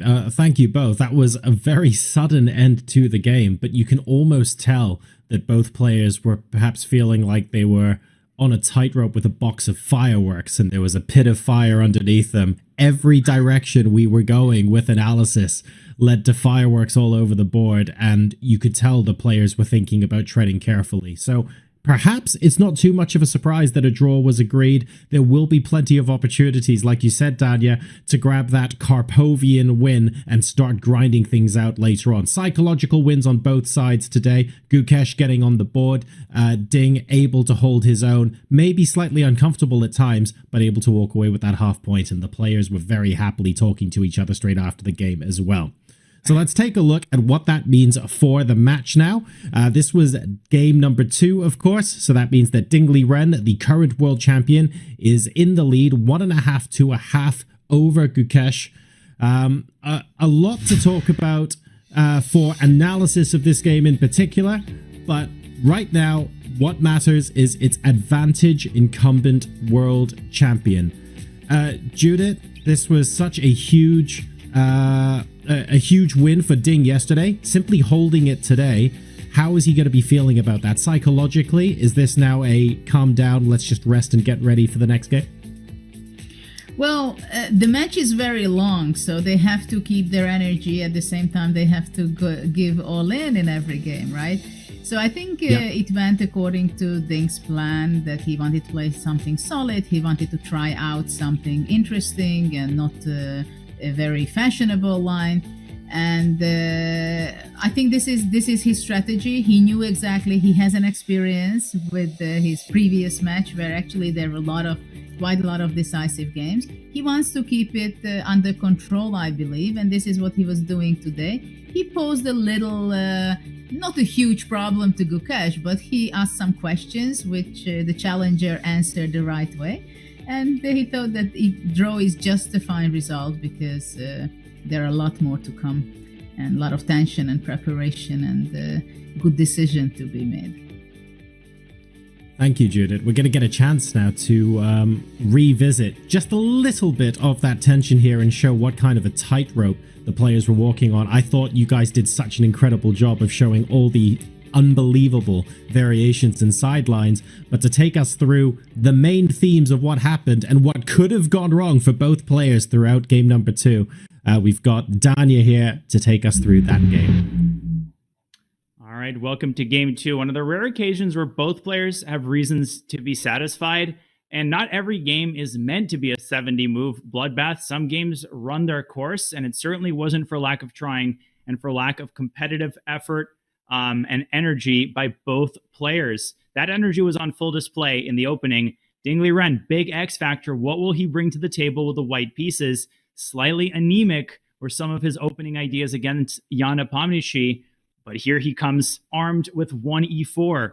A traditional d4 player, he has shown a proclivity for the Italian, which he played successfully against Gukesh in the Singfield Cup of this year. He got an advantage in that game, but the surprise came on move 5. Instead of the traditional c3, the main line of the Italian, he takes it back into relatively rarefied 4 knights territory with knight c3. Pretty non-theoretical position as they throw in a6 and a4. And the novelty comes as early as move 8, h6 by Gukesh, bishop to e3 offering a trade, and bishop to e6 copycat chess blitzed out by Gukesh. And here, Ding, he took 45 minutes deciding which bishop to take. Just kidding. He did no such thing. He counter blitzes a5, an incredibly subtle move, which Judith and I spent many animated minutes unpacking. This is a sacrifice because Gukesh could have traded on c4 and then snuck his bishop into b4 and picked up the pawn on a5. Don't have time to get into the details, but this was certainly cooked up by Ding in his seconds. He gets a pretty big initiative here in return for either pawn that black can capture. Judith pointed out queen to d3, and this was not appealing to Gukesh given the situation he faced in this game. He chose the more mature Soviet school of chess castles kingside. That led to a trade and a fascinating endgame after the queens were swapped and a rook trade was offered. Here Dingley Ren says, no, enough trading. I'm moving my rook away from the open d-file, and the point of this move is to overprotect some of his pawns and prepare this knight maneuver to d3. Dingley Ren believed that he had a small advantage here, a tiny edge, all because of this pawn on a5. And what it does is it really sits on all of black's queenside pawns. It immobilizes them, and it ensures that these pawns on c5 and e5 are going to be eminently attackable. And now the maneuvering phase, as Gukesh sticks his knight on d4, another retreating move.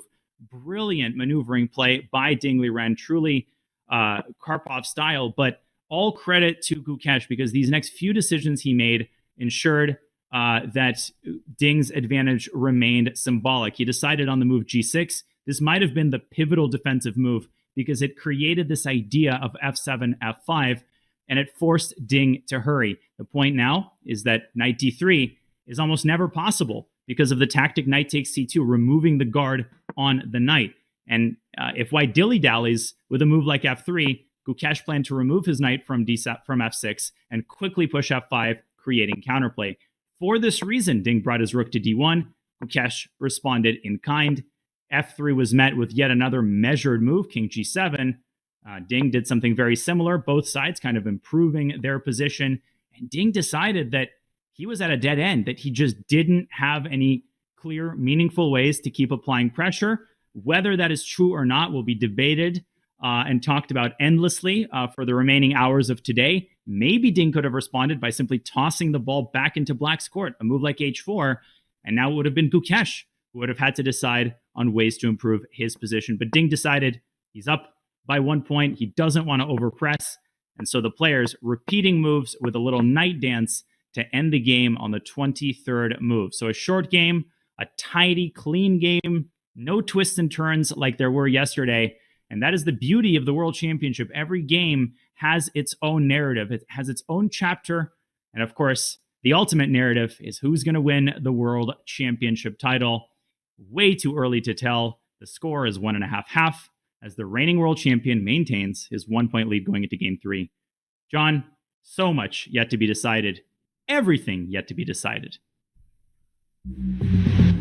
Thank you very much, Danya. Indeed, a lot going on and everything still to be decided. 1.5-1/2 is the score between Ding and Gukesh after game number 2 of the Fide World Championship.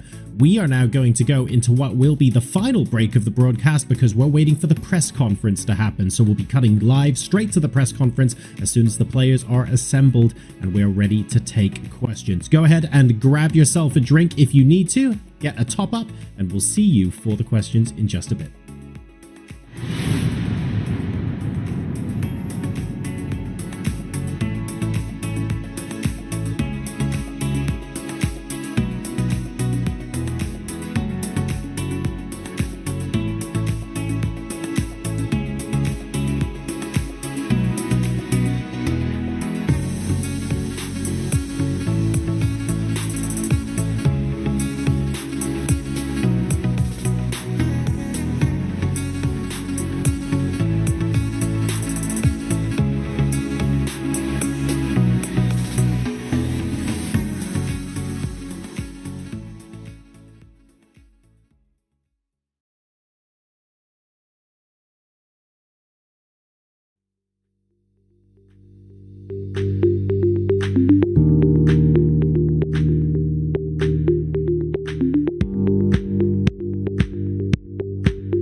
press conference. I'm Maurice Ashley. I'm with the two players after a draw. I'd like to address questions to the players first, and then those of you in the press may take the microphone to my left and ask questions as well. First, I would say to you, to the world champion, how did you feel about today's game? Today also it looks not so much happened in the game, but actually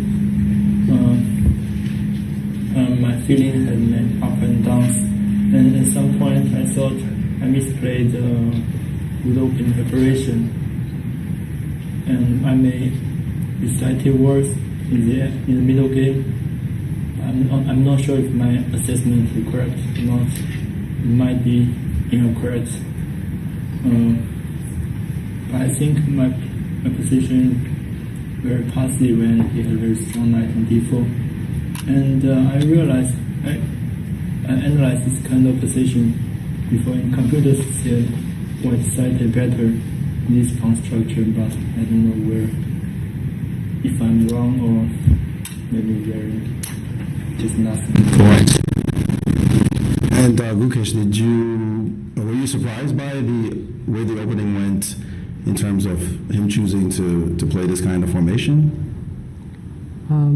I mean, it was not a huge surprise. It's one of the topical lines recently, and yeah, I was just trying to recollect what I had seen, and I think I got a fairly comfortable position. I mean, it was always white always has a very, very slight edge, but if black is careful, which I was, I don't think it's serious. Continuing that vein, the result, are you satisfied with the result for today? Yeah, I mean, draw with black in the World Championship matches is always nice, and it's too early, so we still have a long match ahead. Going into today, the strategy, did you want to push for a win, make it 2-0, maybe a knockout blow early, or play very carefully? Well, my basic idea is to play carefully, and I'm completely fine with the draw. And yes, yeah, I'm happy with the final result. I may get something out of the opening because I remember after b3 we checked until b3, and my second said it's 0-2 according to computer, already 1-0. And I only made the draw, so maybe I had some chance at some point, I don't know. All right, I will open the floor to the press. Anyone has any questions?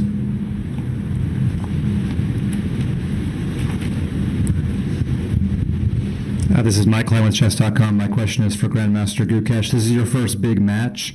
What are you thinking of the atmosphere of playing in this cube where you know on the other side hundreds of people are watching, you have no other games around you? That's got to be different than any other atmosphere you've played under before. Could you talk about how that's been so far after 2 rounds?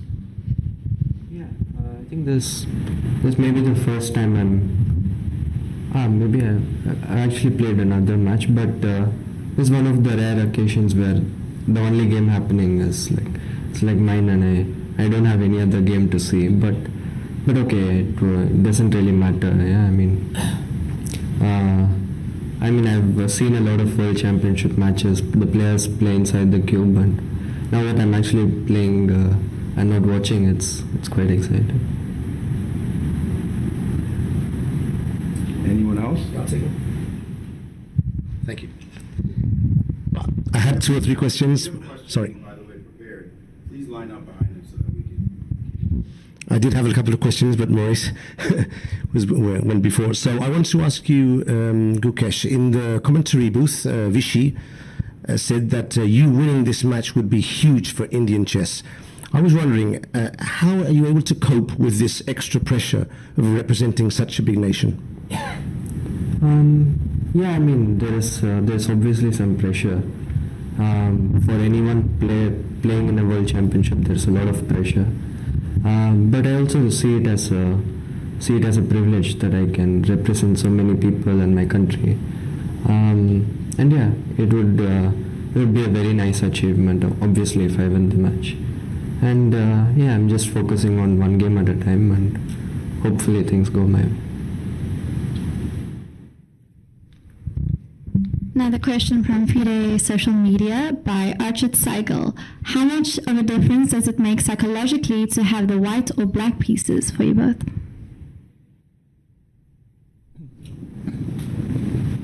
Well, before I thought it's easier to prepare for black pieces because at some point I only play the one line from time to time and just rely on my preparation. But sometimes here, for example, in the first game I play something new in the opening, and of course it requires a lot of memory. And so also today I played not a common move, e4, and also I prepared a lot. So was that white or black in the end? Which one do you prefer? From the preparation aspect, maybe no.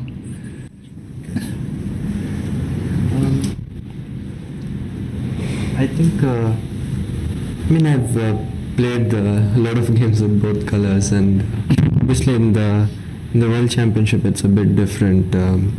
You need some kind of approach, but I see it as a normal game with both colors. Obviously white always has the slight edge, but yeah,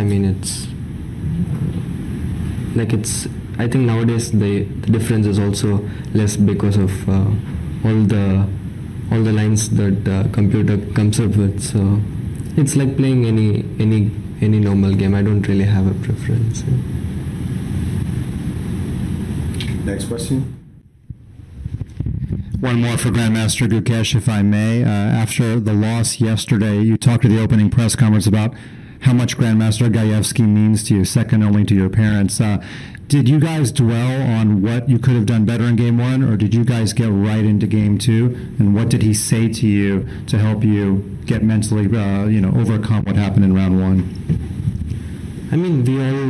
We all knew that things can happen. Losing is just a part of the game, so it was not a shock. We were prepared, and yeah, we are just sticking to the plan. And obviously Gayu, he's not only helping me with chess, but also helping me get ready mentally, and just to keep my well-being. And yeah, he said a few things which helped me recover quickly, and then we were on to today. So yeah, hopefully we'll today was a good day, and hopefully we'll have many more good days coming. I'm from the organization. I have a few Chinese questions for丁磊人。First of all， 可以简单说一下今天对局的情况。今天这盘棋对我走了平时不太常用的E4，但是我有备而来。然后开局阶段 A5是一步新招，也给了他一些意外吧。然后我也得到了一个想要的局面，就根据我的助手，这个局面白方还是有一些发展的空间的。但是我觉得，从我看来，可能 GFC1 不太 GDC 不太精确，可能应该有 GE， 这是我临场比较后悔的地方。走完之后，我不知道电脑怎么判断，我只觉得这个局面我已经没有什么优势了，所以我接下去就是在尽可能的，寻找一些反击的机会吧。你刚才说对局当中心情还是有起伏的，大概是什么时候？就是我觉得我没有走出G1，我有点沮丧。好，那最后一个问题，昨天赢了棋，晚上有没有激动的睡不着觉？对，我昨天凌晨3点才睡着，然后我觉得可能不是因为赢棋的兴奋，而是咖啡的作用。好，谢谢。Hello, Abhinav Suresh from US Chess. I have a question for both players. Din, you took a fairly long amount of time to play rook d to c1, and Gukesh, you took a fairly long time to respond. It felt like a counterintuitive move to put a rook behind the c2 pawn. Can you describe both of what your thought processes were with this move in particular? Well, I knew rook c1 is one idea in this kind of pawn structure, but in the game I'm not sure if it's a good move. I don't think it's a good move actually, because I don't know how to develop when he has such a strong knight on d4.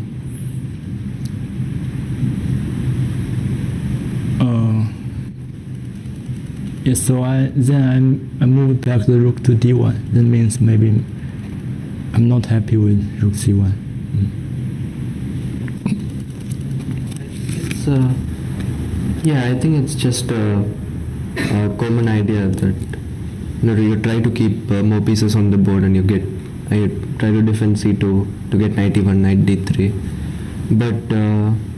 But yeah, I think I found a good formation. I mean, I was just trying to see how to stop knight e1, him getting knight to d3, and I think I found a good formation, and after which it was hard for white to really get his plan and make progress. So, yeah, I mean, maybe rook c1 was not the best, but I don't really see any other challenges as well. If I may, there was an alternative that we were analyzing in the back, particularly with Anand, the move knight e1, with this idea of takes, and knight to d3. Did you look at this at all? No. Against, yeah, knight d7, knight d5, and if you play c6, then knight e7, king h7. And this very strange knight b2, but just pressure. Compensation. Yeah, the engine thinks it's still slightly better for white somehow, but it's a crazy line to just give away the pawn. Yeah, still don't understand knight f6. Knight f6, rook a1 of all moves. b6, I think, only move. And then just play very slowly, something like this. It's a long line, but it's... g6, knight a4 is coming. He had no time to grab my knight. Yeah. But I mean, if you didn't look at... Did you look at this at all? This idea of... I kind of stopped after knight d7, I guess. At which point? After knight d7, and I think it was... knight d7. This moment. But yeah, this looks like an interesting... I should say this moment. We started. Yeah. Okay. My question is for Gukesh. Do you feel like you now have some sort of foothold in the game after what happened yesterday? Do you think it was important for you to put points on the board first of all? I mean, I did not really think about those kind of things. I just wanted to play a good game, and with black you're like, so early in the match it's nowhere close to a must-win. So I was not going to do anything stupid. Yeah, so I just wanted to play a good game, and yeah, yesterday also I was feeling good. I was I was fresh and confident. Just that I missed a few tactics, which can happen to anyone at any time. So I wouldn't say like today was about like putting breaks or anything. I just tried to play a good game. Just one small follow-up, if I may. You said you wanted to play well. So post-assessment, do you think you actually did play well as you wanted to? Yeah. I think I was after I was surprised in the opening, I reacted pretty decently. I didn't give him any serious chances, and it was a solid game with black, which is nice. Now another question for you both from your fans on Fide's social media, this time by A. Anchal. How do you unwind after a game and not let your past affect your future? How do you settle down after a game? How do you relax after a game and not let the past game affect what happens next? Well, first I will check the games, and then maybe yesterday I received a lot of messages because I win the first game, and then after that already it's time to sleep because the game normally finishes very late.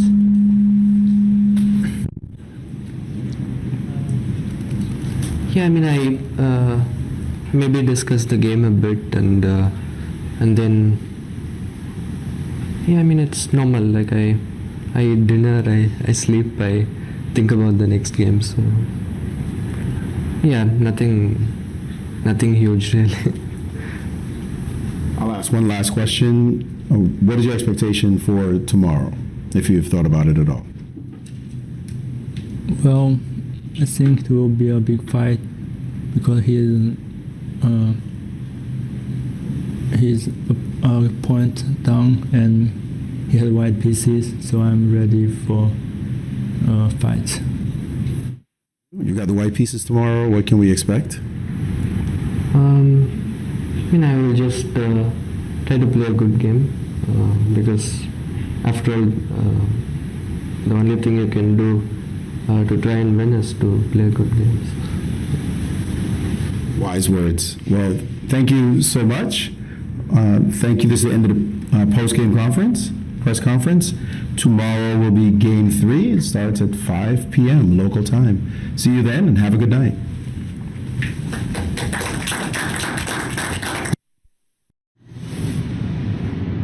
Thank you very much to everyone involved and Maurice for chairing that press conference. A couple of interesting points here. I want to poke the bear a little bit, Judith. Gukesh was so composed, so calm, so mature with his answers. I'm just focused on playing a good game of chess. I'm not putting the brakes on anything. I just want to objectively do the best thing in the position. I want the emotion. I want the anger. I want to see at what point the demeanor changes. But actually, let's give him credit. His outlook to the first couple of games here and the way he's answering those questions, it really does show a level of composure and a level of maturity that perhaps is befitting for a world championship challenger. Absolutely. He was, I think, pretty famous already as a teenager that he can give very smart answers and he's very calm about it and he's always ready to give these answers. Though I'm pretty sure that this is not something that he's looking forward every day. It's part of the job that you have to show up at the press conference and answer the questions, because in a match like this, in a world championship match, you can see that the players, they don't want to reveal any secret. So they are kind of hiding it, like who are the seconds? What are you doing after the game? How do you make relaxation? But somehow the players always sneak out and give some part of the answer. So the audience and the media is also happy. But generally speaking, they try to keep it for themselves because every little detail can count, and they don't like to share it so much with the media because it's a strategic plan what they have. And I like it very much that Gukesh is really saying repeatedly, he's saying, I just try to play a good game. So let's hop on board the back of that to see if we can extrapolate a little bit there, Danya. The players have things they know they don't want to say. They have prepared statements where it's like, okay, I need to be careful not to give too much away. How do we read into that? What are they not saying that we should be looking into? Like, how do we make the press conference just that little bit more spicy by inferring things from what they're not saying? What would you be looking for? Listen, 5 years ago, I think I'd spin up the idea that they're carrying, international state secrets and, briefcases full of documents that contain weird notation. But no, the reality is they're tired. They're thinking about the next game. And they're professional. Both of these players are so easy to root for because they're consummate professionals. They do their job and they do it well. And they're nice to reporters. But John, this is nothing new. And let me make one last historical reference, right? reporters have always wanted to find out what the world champion is thinking, what the challenger is thinking, what opening is going to be played next. And that is the main thing. By no means do you ever reveal any clues or the identity of individuals like Pavel Ilyanov, right? Jan Ludwig Hammer shared that story because he's a Caro-Kann expert. And what opening might he want to play next? Here's a quote from 1890, that Steinitz versus Gunsberg match. This is the New York Sun. Reporting live on scene, Gunsberg had arrived to the playing hall. He was in a very quiet mood, out of which he could not even be aroused by the same process which had proved so effective in case of his veteran opponent. He had very little to say to anyone, and the obsession back then, when asked what he would do if Steinitz fired off an Evans gambit at him, he replied with what may almost be described as his characteristic quiet meekness, "I don't know. Now leave me alone and let me play my opening and not reveal to Steinitz what I've prepared today." This was 1890, so the players, they do their job, and then they go home, and they try to let the moves speak for themselves. So no prizing into the preparation for either of these players heading into round 3 of this World Championship match. The game, of course, is concluded for today. It ended in a draw, but we will be resuming the broadcast tomorrow. Let's take a look at what time that's going to be where you are in the world. Locally in Singapore, it is 5 o'clock in the afternoon. In LA, that would be 1 in the morning. In New York on the East Coast, that's 4 in the morning. London, where I am, it's 9 a.m. And then New Delhi, 2:30. Beijing and Singapore, 5 p.m. So hopefully you guys will be setting your alarms. If today was the first day you came onto the broadcast and want to know when it starts tomorrow, that is the game start time. We'll be live about 20 minutes before the game start as well, maybe half an hour. So if you want to check out the pre-show, you can come and grab us then. Right, so maybe an unexpectedly short day today for game number 2, but a lot to break down heading into the third game. Do we feel, Danya, like we're in a little bit more of a settled place where the match is concerned? What do you think we're going to get tomorrow?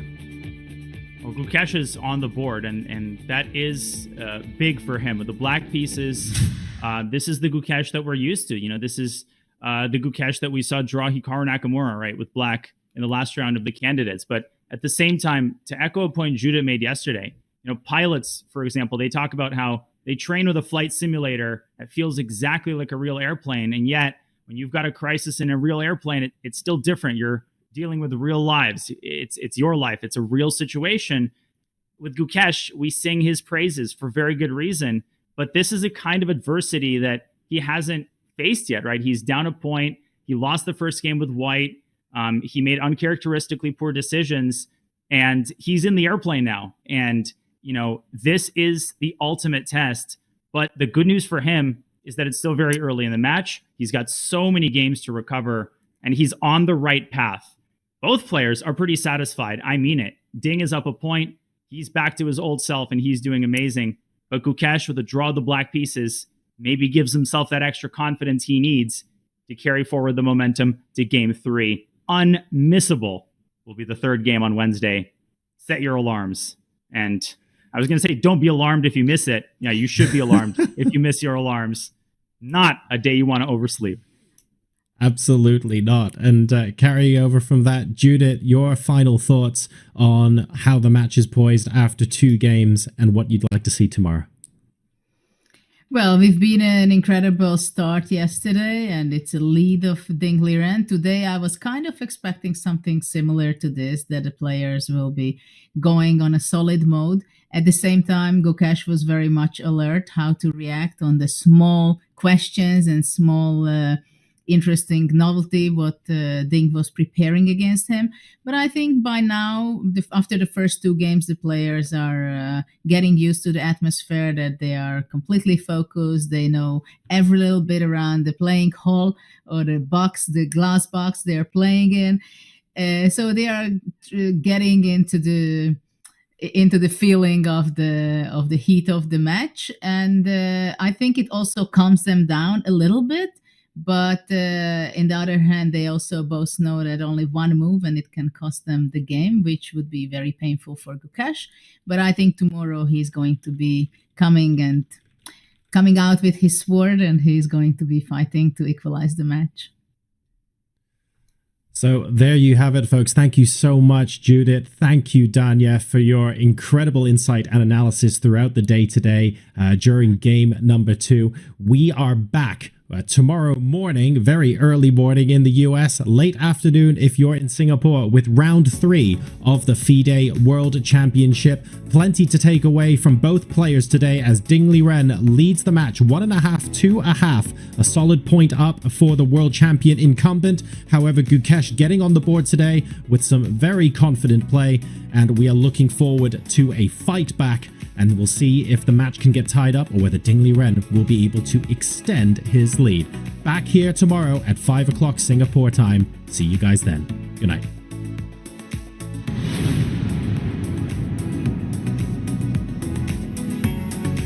Dingley Ren take a solid approach because he has shown a propensity for 1 E4. E4 has indeed been played. Rome wasn't built in a day, but I think the Italian might be built up on the board in just a couple of seconds here, Judith. So he's in a very good mood, and definitely today he wants to try it. I would think that Gukesh will also be more solid than yesterday. Quite a lot of tension with the pawns, but he plays A5. Look at that. How are they still blitzing moves? I mean, either of the bishops can be captured by either side, and neither side is capturing either of them. So I think it was a very smart choice by Ding, and it is very uncomfortable for Gukesh. I would think that for Gukesh, the draw would be just a perfect result for today, and then move on for the next one. King G7 is an indication that he's happy with the construction of his rooks and minor pieces. Super high level chess, John, from both sides here thus far. You see? He doesn't want to make a draw. He wants to play on. Knight C6 back. And it's a clear indication, right, that this means not necessarily Gukesh isn't sacking a knight, but he's keeping pieces on the board. And Knight Ding takes is equal as a draw. uncomfortable. Actually, Knight D3, Knight D4 might be in it. Oh, we have a repetition there. Wow. And they're repeating furiously. They both seem to have just decided enough is enough. I'm surprised. Yeah. But Judith, there I thought black could have been worse, right? If White's knight gets to D3, the game hangs in the balance, and we see a handshake. Well, that was anticlimactic. That decision took place in the course of 5 seconds. Gukesh was like, all right, let's make the draw. And Ding didn't hesitate for a single second.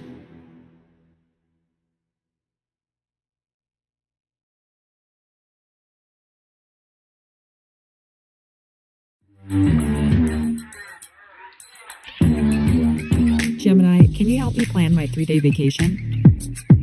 Generate a photo of a muscly capybara. Explain the concept of supply and demand with OpenStax. Hi Gemini, quiz me on the rise of industrialization. Can you help me find an email? Yeah, I can help with that. This December, the world's top chess minds clash in the heart of New York City at the Fide World Rapid and Blitz Championship. Witness world number 1 Magnus Carlsen and other stars from across the globe. Rapid and Blitz, chess in its most thrilling form, unpredictable and unforgettable. Fast moves, tactics and blunders, and moments that will keep you on the edge of your seat. Witness the pinnacle of chess excitement. Get your tickets now at worldrapidandblitz.fide.com.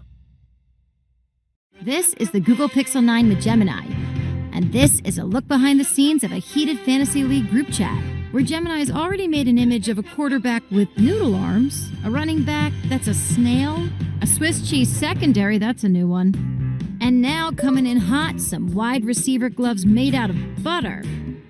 Oh, let's see how they come back from that one. Still anybody's game, or anybody that has Gemini.